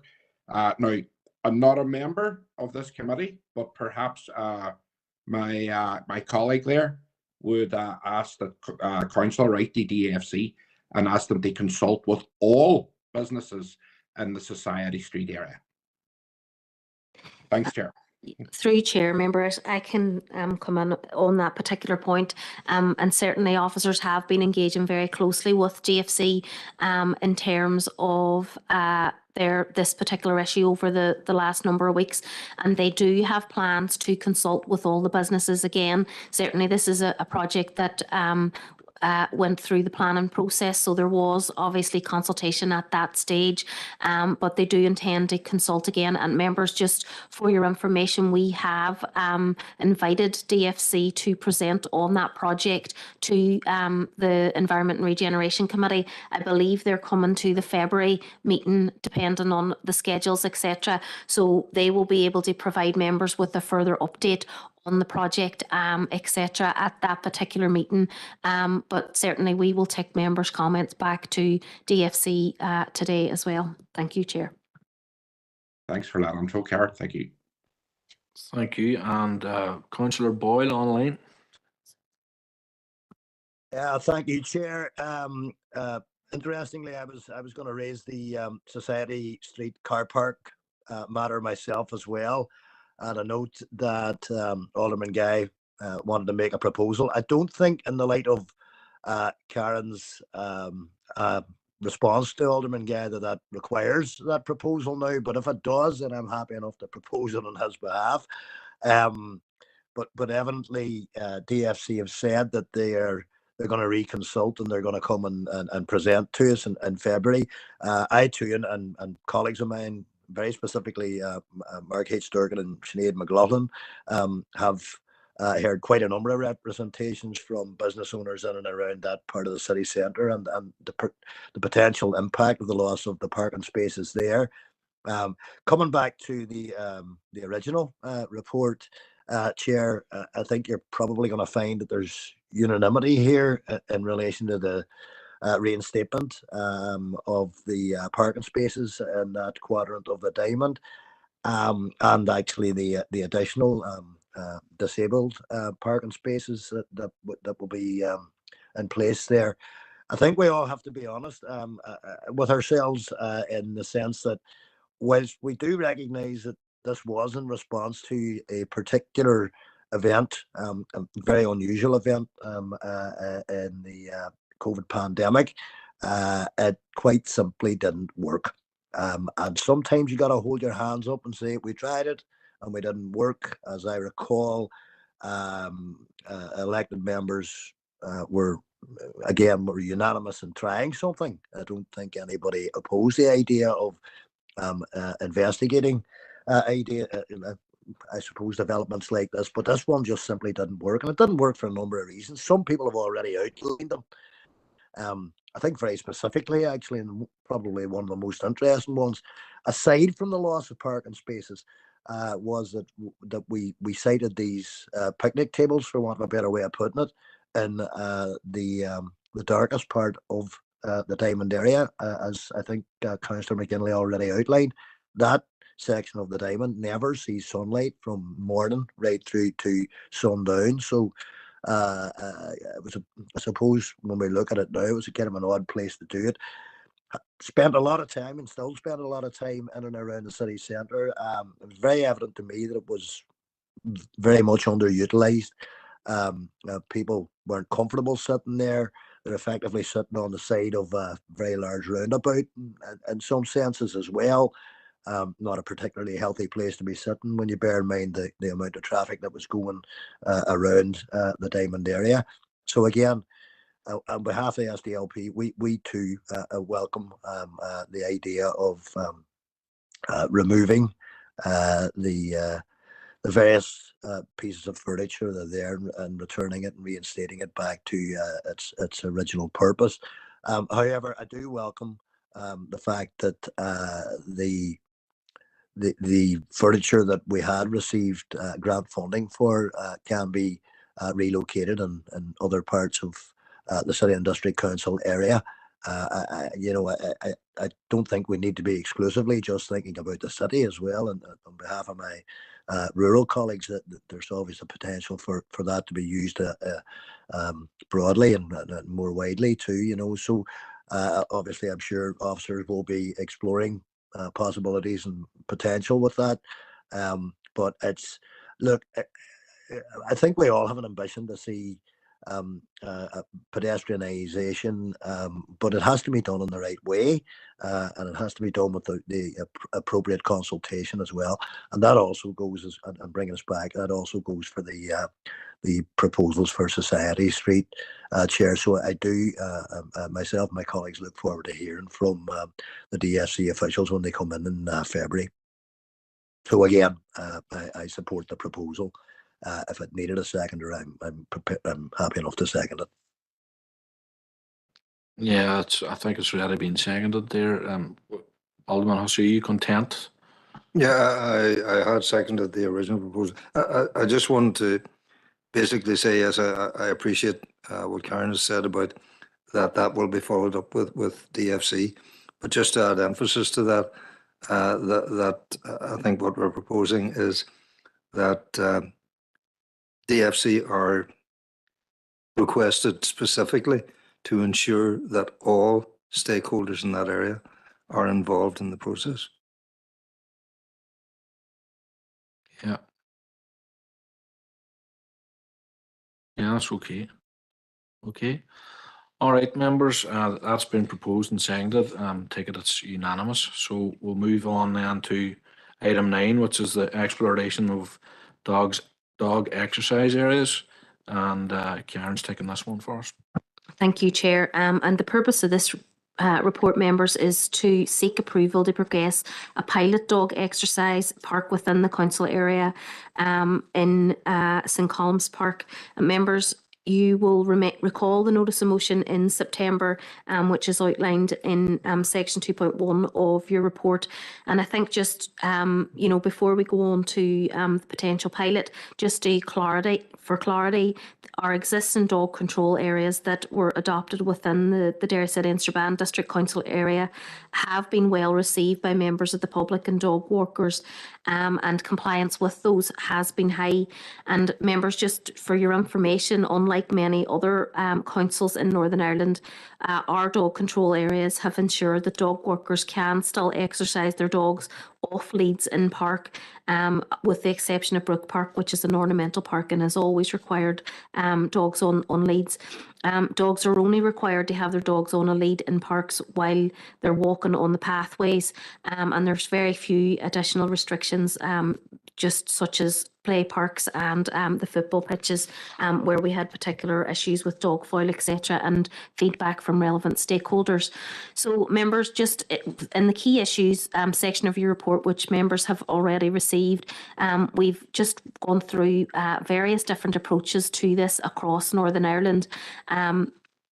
And also suggesting that, members, if we do create new dog exercise areas within the parks, you may want to consider the possibility of reviewing again our dog control areas. For instance, if we have a park, whether or not dogs are kept on a lead throughout the rest of the park, because certainly there's a feedback from some stakeholders in terms of their comfortableness of being in the park with dogs not on a lead. So certainly, in terms of the specific issue of having dog parks, there's obviously benefits, and there's also some concerns that we need to examine in terms of safety and behaviour of dogs, etc. And members, we've listed in section 3.3 the possible rules that we may want to implement should we go ahead with dog exercise parks, and in particular the recommendation today in terms of a pilot. So given the issues that we've looked into, we are recommending that council consider a pilot project within St Colum's Park. And we have attached a potential map of where we could do this. And we have an area that could be enclosed and subdivided to provide 2 self-regulated spaces where owners could exercise their small and larger dogs in an enclosed space. And this would allow us to monitor public use of the facility and any potential issues that may arise. And then, depending on the outcome of the pilot, we could consider the addition of further dog exercise parks elsewhere in the council area, and also consider the potential for investment in a dog agility or obstacle course within one or some of our parks. And also then, following the pilot, consideration could be given whether or not it's appropriate to modify the dog control areas or orders, that we have in place. So members, in terms of implications, we've estimated the total cost to undertake the pilot is approximately 8,000 to 10,000 pounds, and certainly we would be able to identify that within council budgets, and clearly, members, just from a legal perspective, we would obviously need to keep an eye on any implications in relation to dog injuries or damage, etc. So members, the recommendation today is to seek authority to approve a pilot dog exercise area in St Colum's Park, and that we secure the budget within existing council budgets. And I'm happy to take any comments or questions that members have. Thank you. Thanks, Karen. There's a number of doggy lovers waiting to have their say. First of all, Councillor Norris. Thank you, Chair, for bringing me on. Thank you, Karen, on behalf of myself and my Springer Spaniel, Doris Norris, for the report. Look, I brought the motion to the council My belief is these are fantastic things. They're used right across the world. They're not new. We're not reinventing the wheel. But I do think for mental health purposes, for social aspects, these are great things, and people will go and use them. People walk in. The interaction that I've received from people on Facebook and emails and phone calls about this and where they want them, and they're very important where they want them. But this is a great pilot. Now, I would have only one sort of proposal, maybe. I think we need to separate the two items away from each other. I think we need to separate the item around the taking the dog off the lead, and maybe take that to full council or whatever, or back to this committee, and let's discuss that. I think we just remove that out of the way and concentrate on the dog exercise area as its own entity. That would be my only sort of concern, Karen, but I think it's a fantastic thing. And like my vision in my head is like a couple of benches on here, a couple of trees at some point in the environment. You make it very inviting for people to use and sit down and talk. The couple of problems around it, that you're saying about the dog. Me as a dog owner myself, like going in, like I wouldn't be letting doors off the lead until I assess the situation, And about the dog fouling, these people will dog foul on a path. But the only good thing about an environment like that, the dog wardens can monitor that. They're there within a fenced area, so people can see, and people who are using it will feel responsible for the area anyway. And they'll take on, I think there'll be more interaction if if I seen somebody not picking up a poo, I would definitely tell them what'll you at, so I think them issues will all sort of dissolve, and be sorted out by themselves, That's all I have to say. Thank you, and thank you for the report. Yeah, sorry, members, just to be clear, and we're not proposing that we review the dog control areas now at all. As part of this particular report, the recommendation is to go ahead with the pilot, and then as part of the pilot, we can bring that back to members at a later date in terms of any thoughts that members have in terms of the results of the pilot. So just to provide that reassurance. Thank you, Chair. Okay, thank you. Councillor Deeney. Good Chair. It's just to say thank you very much. It's a brilliant motion, and I think it'll be great for dog owners and give a safe space for dogs as well, and particularly those people that are afraid of dogs. It might make them feel a wee bit more secure walking around the park. I particularly think where you've decided to put it is a great space because it isn't used a lot, and it would be a brilliant space for it. It's just to get sort of more information just on the cost, Karen, just so we can be clear. I know we said we can find it in the budget, but it was just to ask a wee bit about the cost around it. Thank you. Yeah, I don't know if there's that much more I can say. It's really what we've estimated at the minute is the timber post and wire, and adding on to that gate signage, additional dog bins, etc. And we believe, given the costings from our internal team, that will be in the range of between 8,000 and 10,000, and certainly there's some scope to vary between the budgets where we have underspent in the current financial year. So, the other option would have been to wait and suggest that this is part of the rates estimates process and that members would need to approve that. But we have considered, because given that members wanted this to happen as soon as possible, to try and actually find that budget from within our current budget. So that's really what we're proposing today. I hope that's helpful. Sorry, that's great. No, thank you for that clarity, and happy to second the proposal. Okay, our next indicated speaker is Alderman Guy. Thank you, Chair, and thanks to Councillor Norris for bringing this here motion on the council. We've obviously, all of us have had many calls and emails about something like this being set up because people have seen the one in Belfast and so on, and obviously with the recent dog control orders that we've had put in place, people were looking for somewhere for their dogs to just roam free in a safe environment as well. But Karen has covered the bit I was going to ask about the exercise and the agility apparatus for dogs, which might be considered in the future. But would there be certain, like when it's busy at busy times, would it be like a certain time limit perhaps added, or would there be like a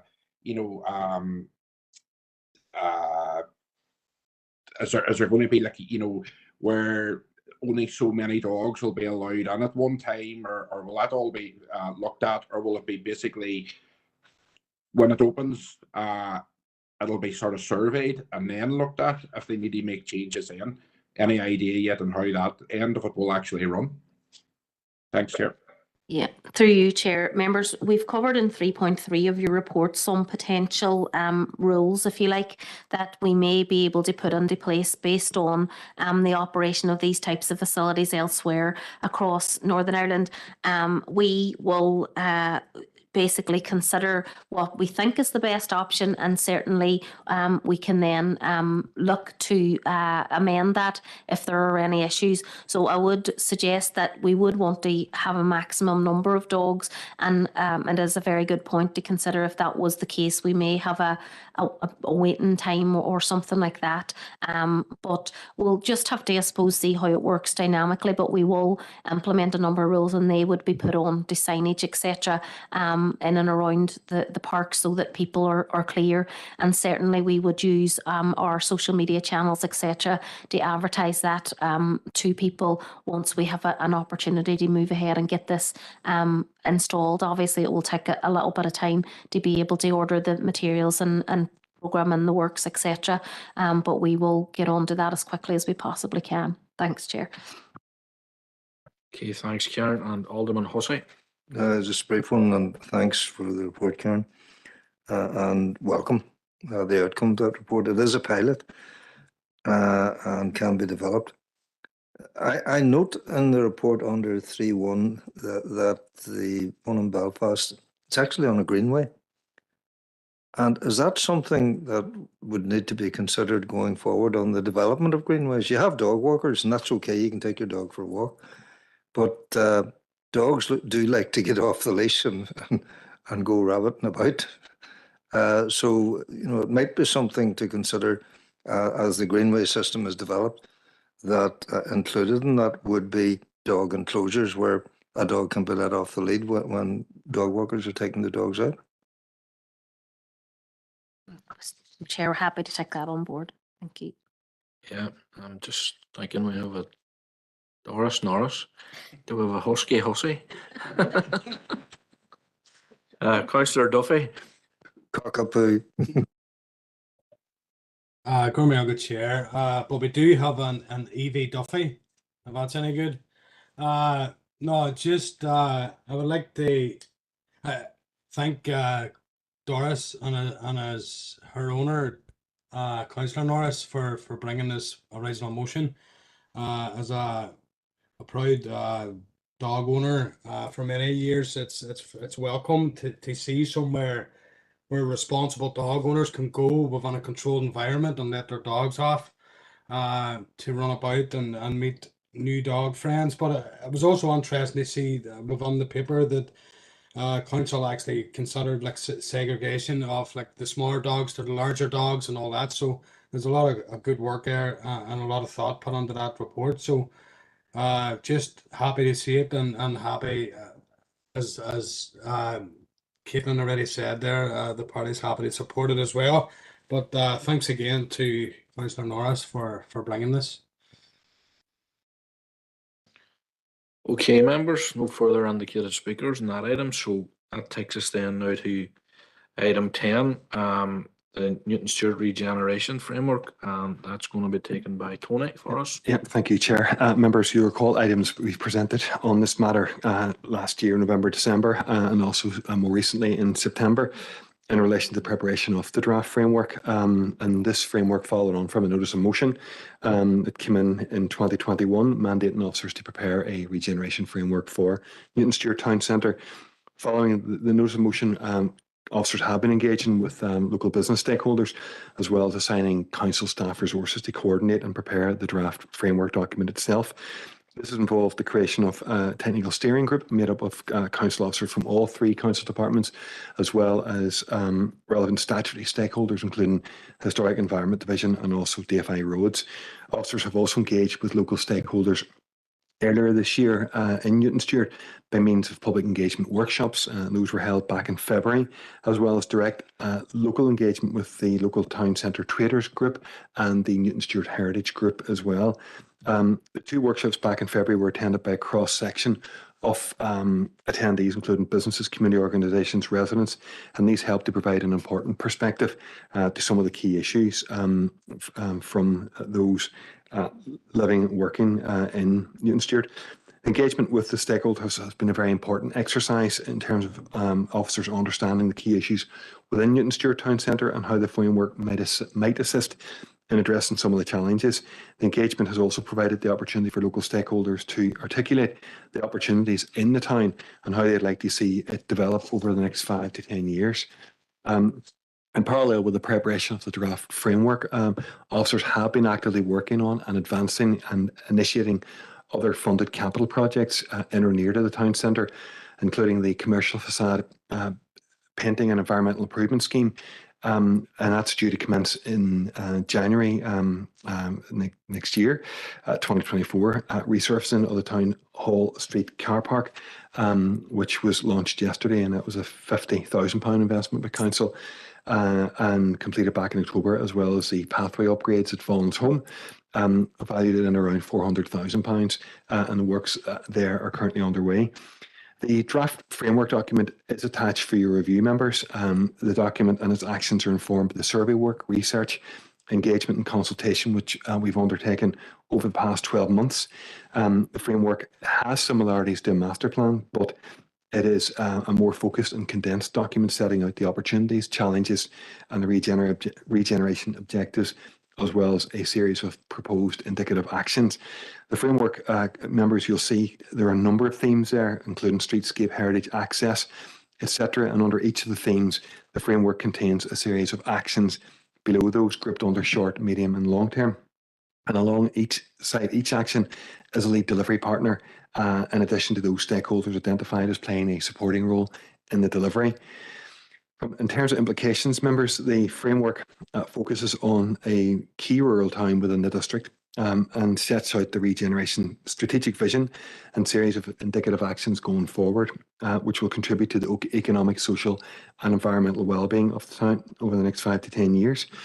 And climate change considerations are considered within the document also.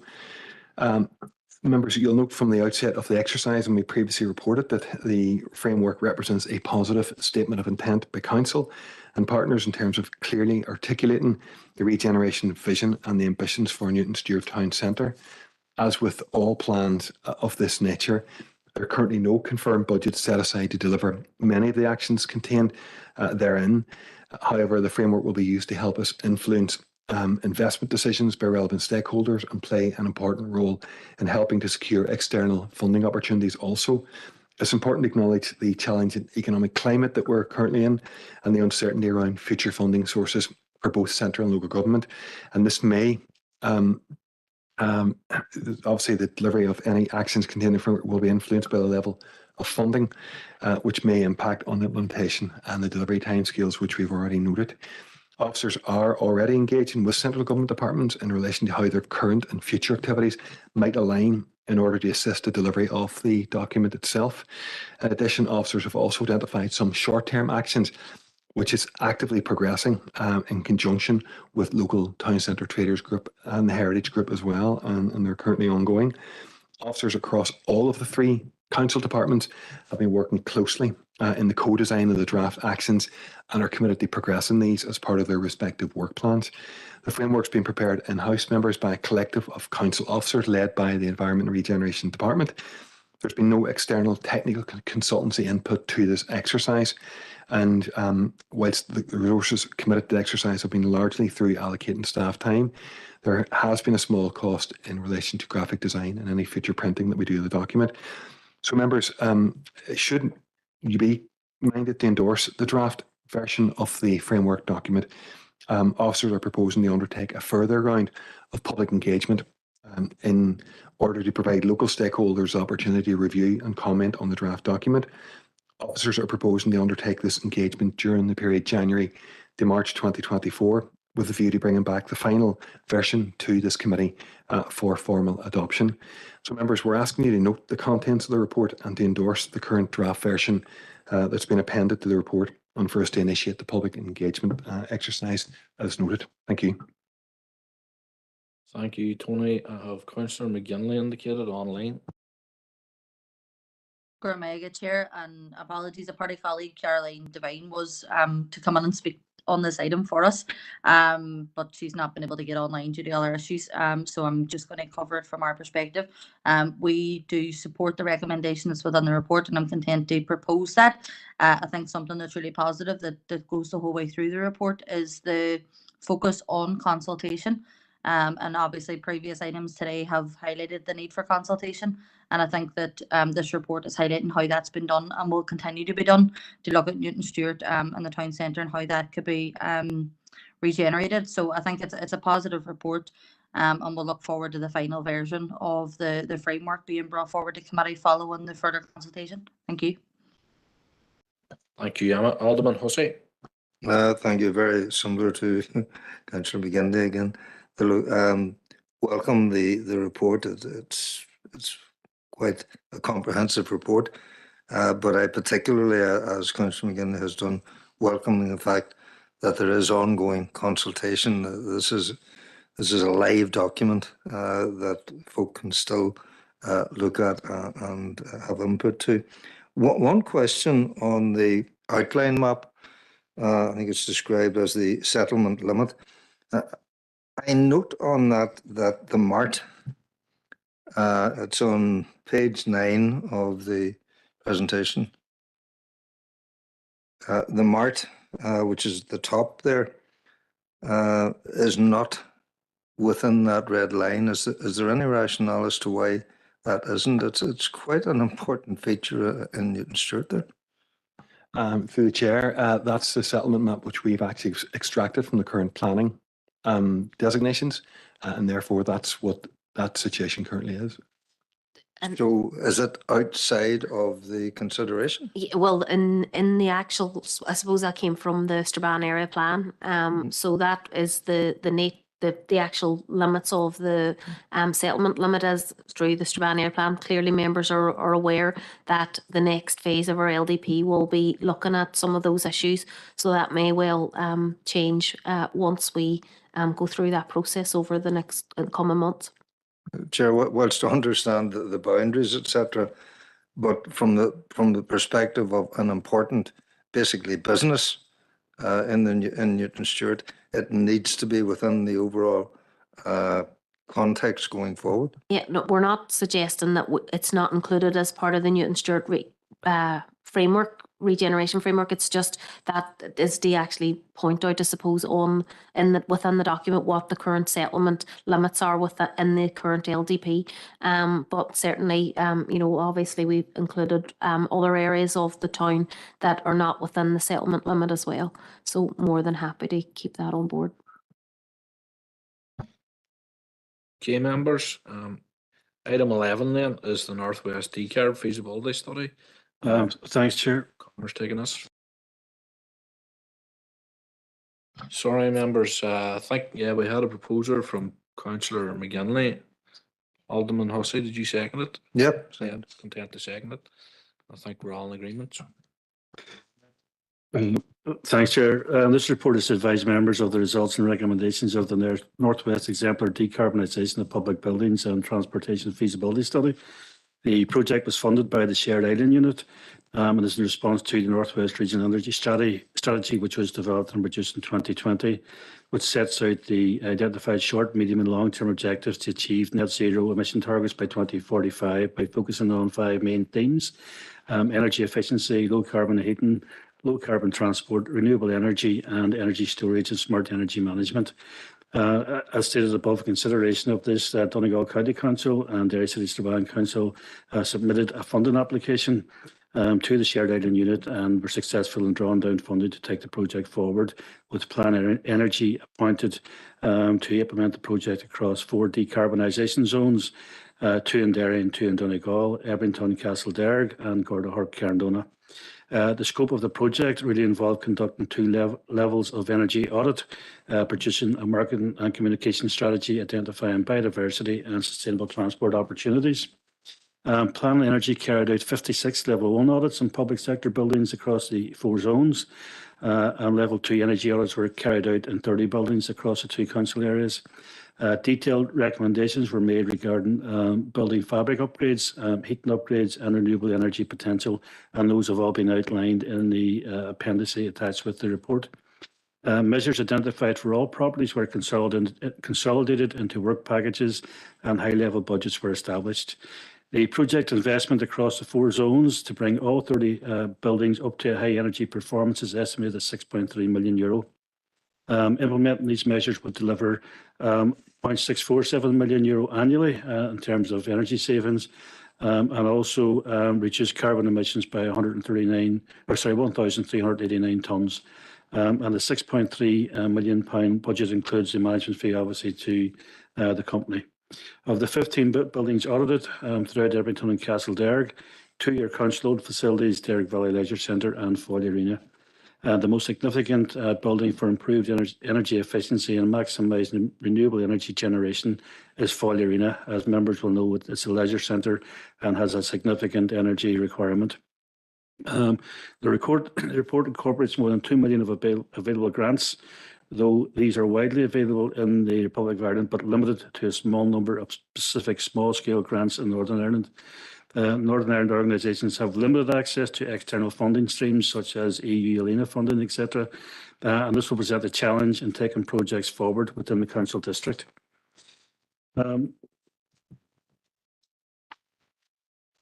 Plan Energy consultants have recommended that a project steering group of influential stakeholders such as SEAI and the Department of Economy should be established to help steer the initiative and to communicate the benefit to policymakers and budget holders on an all-island basis. Plan Energy recommended a project implementation unit, a PIU, should be established and resourced to lead the project execution over a 2-year period, to align project goals within NI and the Republic of Ireland public sector ambitions, promote dialogue with building owners, engage in market priming activities with suppliers, align mechanical and electrical design activities across the regions and among the stakeholder groups. External funding is required to facilitate the establishment of this group. A similar initiative has been proposed by Smart Grid Ireland to facilitate the development of an Ebrington cluster initiative under the direction of Derry City Strabane District Council, for the purposes of developing the area as a smart digital energy demonstration zone with public sector within the Ebrington electoral ward. Decarbonisation clusters have recently been established in the Mid-Ulster and Fermanagh and Omagh District Council areas. The Smart Grid Ireland proposal of public sector decarbonisation cluster established initially in the Ebrington zone could then be replicated across the Castlederg zone and Castle Basin Strabane Smart Energy District project, which is one of the Smart Derry Strabane City Deal initiatives. The initial survey has calculated a significant reduction in carbon emissions, as mentioned previously, 1,389 tonnes, which has widespread impacts across the region. The energy audits have been completed in 5 public buildings within the rural and Castlederg zone. This includes a council facility, Derg, mentioned previously, 3 schools and a community centre, with a potential reduction in energy consumption of 462,000 kilowatt hours and carbon emission savings of 122 tonnes per annum. In order to deliver a decarbonisation programme across Ebrington and Castlederg buildings, a capital investment of approximately £1.6 million is required for building energy saving initiatives, 137,000 for transportation initiatives and 93,000 for biodiversity measures. The potential energy cost savings generated by implementing the programme have been calculated to 247,000, or a reduction of 1.55 megawatt hours of consumption, with associated carbon savings of 528 tonnes of CO2, and the payback period is 8.5 years. So in terms of the recommendations in front of members today, we're asking you to note the contents of this report, to endorse the continued collaboration with Donegal County Council to progress these energy recommendations outlined in the North West Decarbonisation Report, and that actions related to the future project management are procured in line with Council's procurement and funder policies. To endorse that Council continues to engage on the establishment of a collaborative partnerships, such as the establishment of an Edmonton decarbonisation cluster for the mutual benefit of all public sector partners across the city and district. Okay, thank you for that report, Conor. I have Councillor Deeney indicated to speak. Yeah, no, happy to propose, and it's great to see a collaborative approach with Donegal. We all know that decarbonisation is the way forward for us to achieve net zero carbon emissions. So, delighted to propose and really happy to see that one of the zones is in the waterside. So, thank you. Okay, thank you. Any other councillor? Alderman Hussey? Happy to second and delighted to see that some of it's in the derg. And as has been said, the collaborative approach for mutual benefit is to be welcomed. It is something that has been developed through the Northwest Regional Development Group, and very welcome. Okay, members, proposed and seconded there, and take it it's unanimous. Members, we'll move on then to items 12 to 17, which are for information. I'll just go through them one by one, unless somebody wants to. Item 12, Councillor Deeney. It was. Sorry, I'm having difficulties today. No, it was just to say, Gurmyogut and well done to the team. Food has an effect on health, communities, environments, and business, and the importance of sustainable, healthy, and locally sourced food is of vital importance across our city and district. So, just really delighted to see that we got this award. It's brilliant. So, thank you. Yeah, well done. Item 13 is building control applications. 14, proposed disabled parking bays at Moorlock Road and Cashone. Item 14, sorry, that is item 14, is it?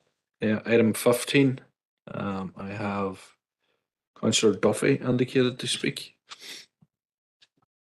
Good Chair. Just a quick comment, just to see that Eglinton College Road Main Street was involved in this DFA decision of the no waiting. What is welcomed, but I wonder, would it be possible for council officers to write to DFA and just sort of raising the issue that we're all aware of as rural councillors in the fund, that Eglinton is a place where there's very little parking, and like there's one business there, for example, on Main Street, a little cafe, and it's really nice and buzzy, but there's no parking.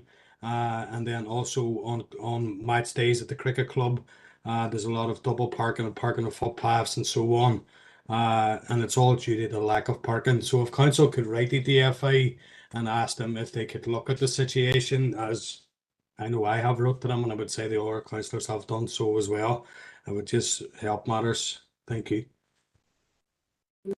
Yeah, that's fine, Councillor Duffy, and I have Councillor Norris on the same issue.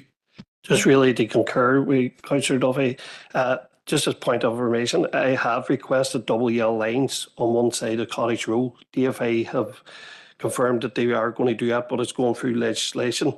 The reason why I requested that was because of what Councillor Duffy said, and match days and all the rest.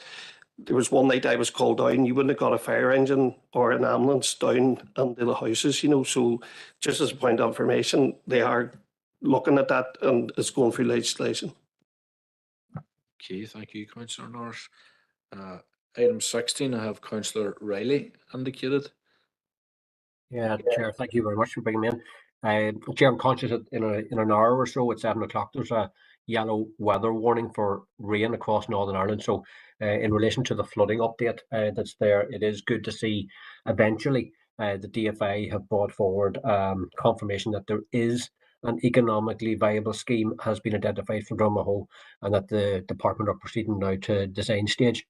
So I think that is to be welcomed, and I know residents in Drumahoe who've been affected are happy to see it progressing, albeit at a very slow pace, but nonetheless it's a step in the right direction.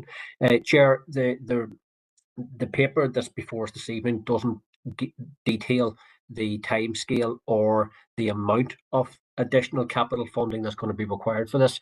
So, and I appreciate that's not a question that the officers in the room this evening are able to provide, but it would be useful perhaps for this council to write to DFI so that at the next report that we receive from them, they can give some clarification as to this, the time scale for the design, and then also the amount of capital funding that they need to get this sorted out. Thanks, Chair. Happy to make that a proposal if needed. Thank you.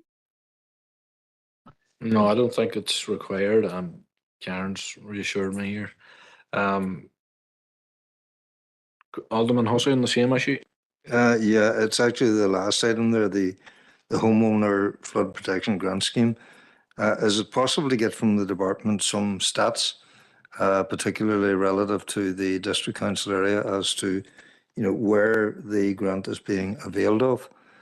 And I notice that the scheme remains open, and what methodology can be made available from the department to ensure wider knowledge of the actual grant scheme being there. Okay. Item 17 then, members, is the mobile update, and I have Councillor Riley indicated. Yeah, Chair, thanks for bringing me back. I'm conscious that full council, a motion was passed just asking for a report to be brought back to this committee, and I'm wondering if officers have that report available, or can they give a time scale as to when it will be available, please? Yeah, through you, Chair. Members, I believe that you're speaking in relation to the notice of motion that was passed in October, which is outlined in section 3.2 of the report. Certainly, we have been working to take forward this particular report, and indeed, members, given the wording of the report that members requested that we do this in conjunction with DAERA, we have met with DAERA in order to discuss this, and that will be incorporated within the report. We hope to have the report in the new year, and certainly we'll bring it forward to members as quickly as we can. Thank you, Chair. Thanks, Karen. And Councillor Norris has indicated. Thank you, Chair, for bringing it on. Just the fact for the report around all the information around the fly tipping and all the sort of activity around all the antisocial and all.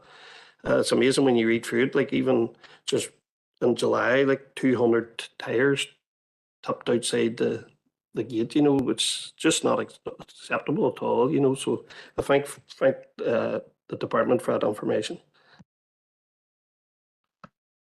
Okay, members, that's our last item in open business. We've gone to 6:10 now. With 4 items for decision and confidential. So, members, do you want to take a comfort break, or do you want to keep our lit? Yeah, okay. Proposed Alderman Hussey, and second Councillor Norris.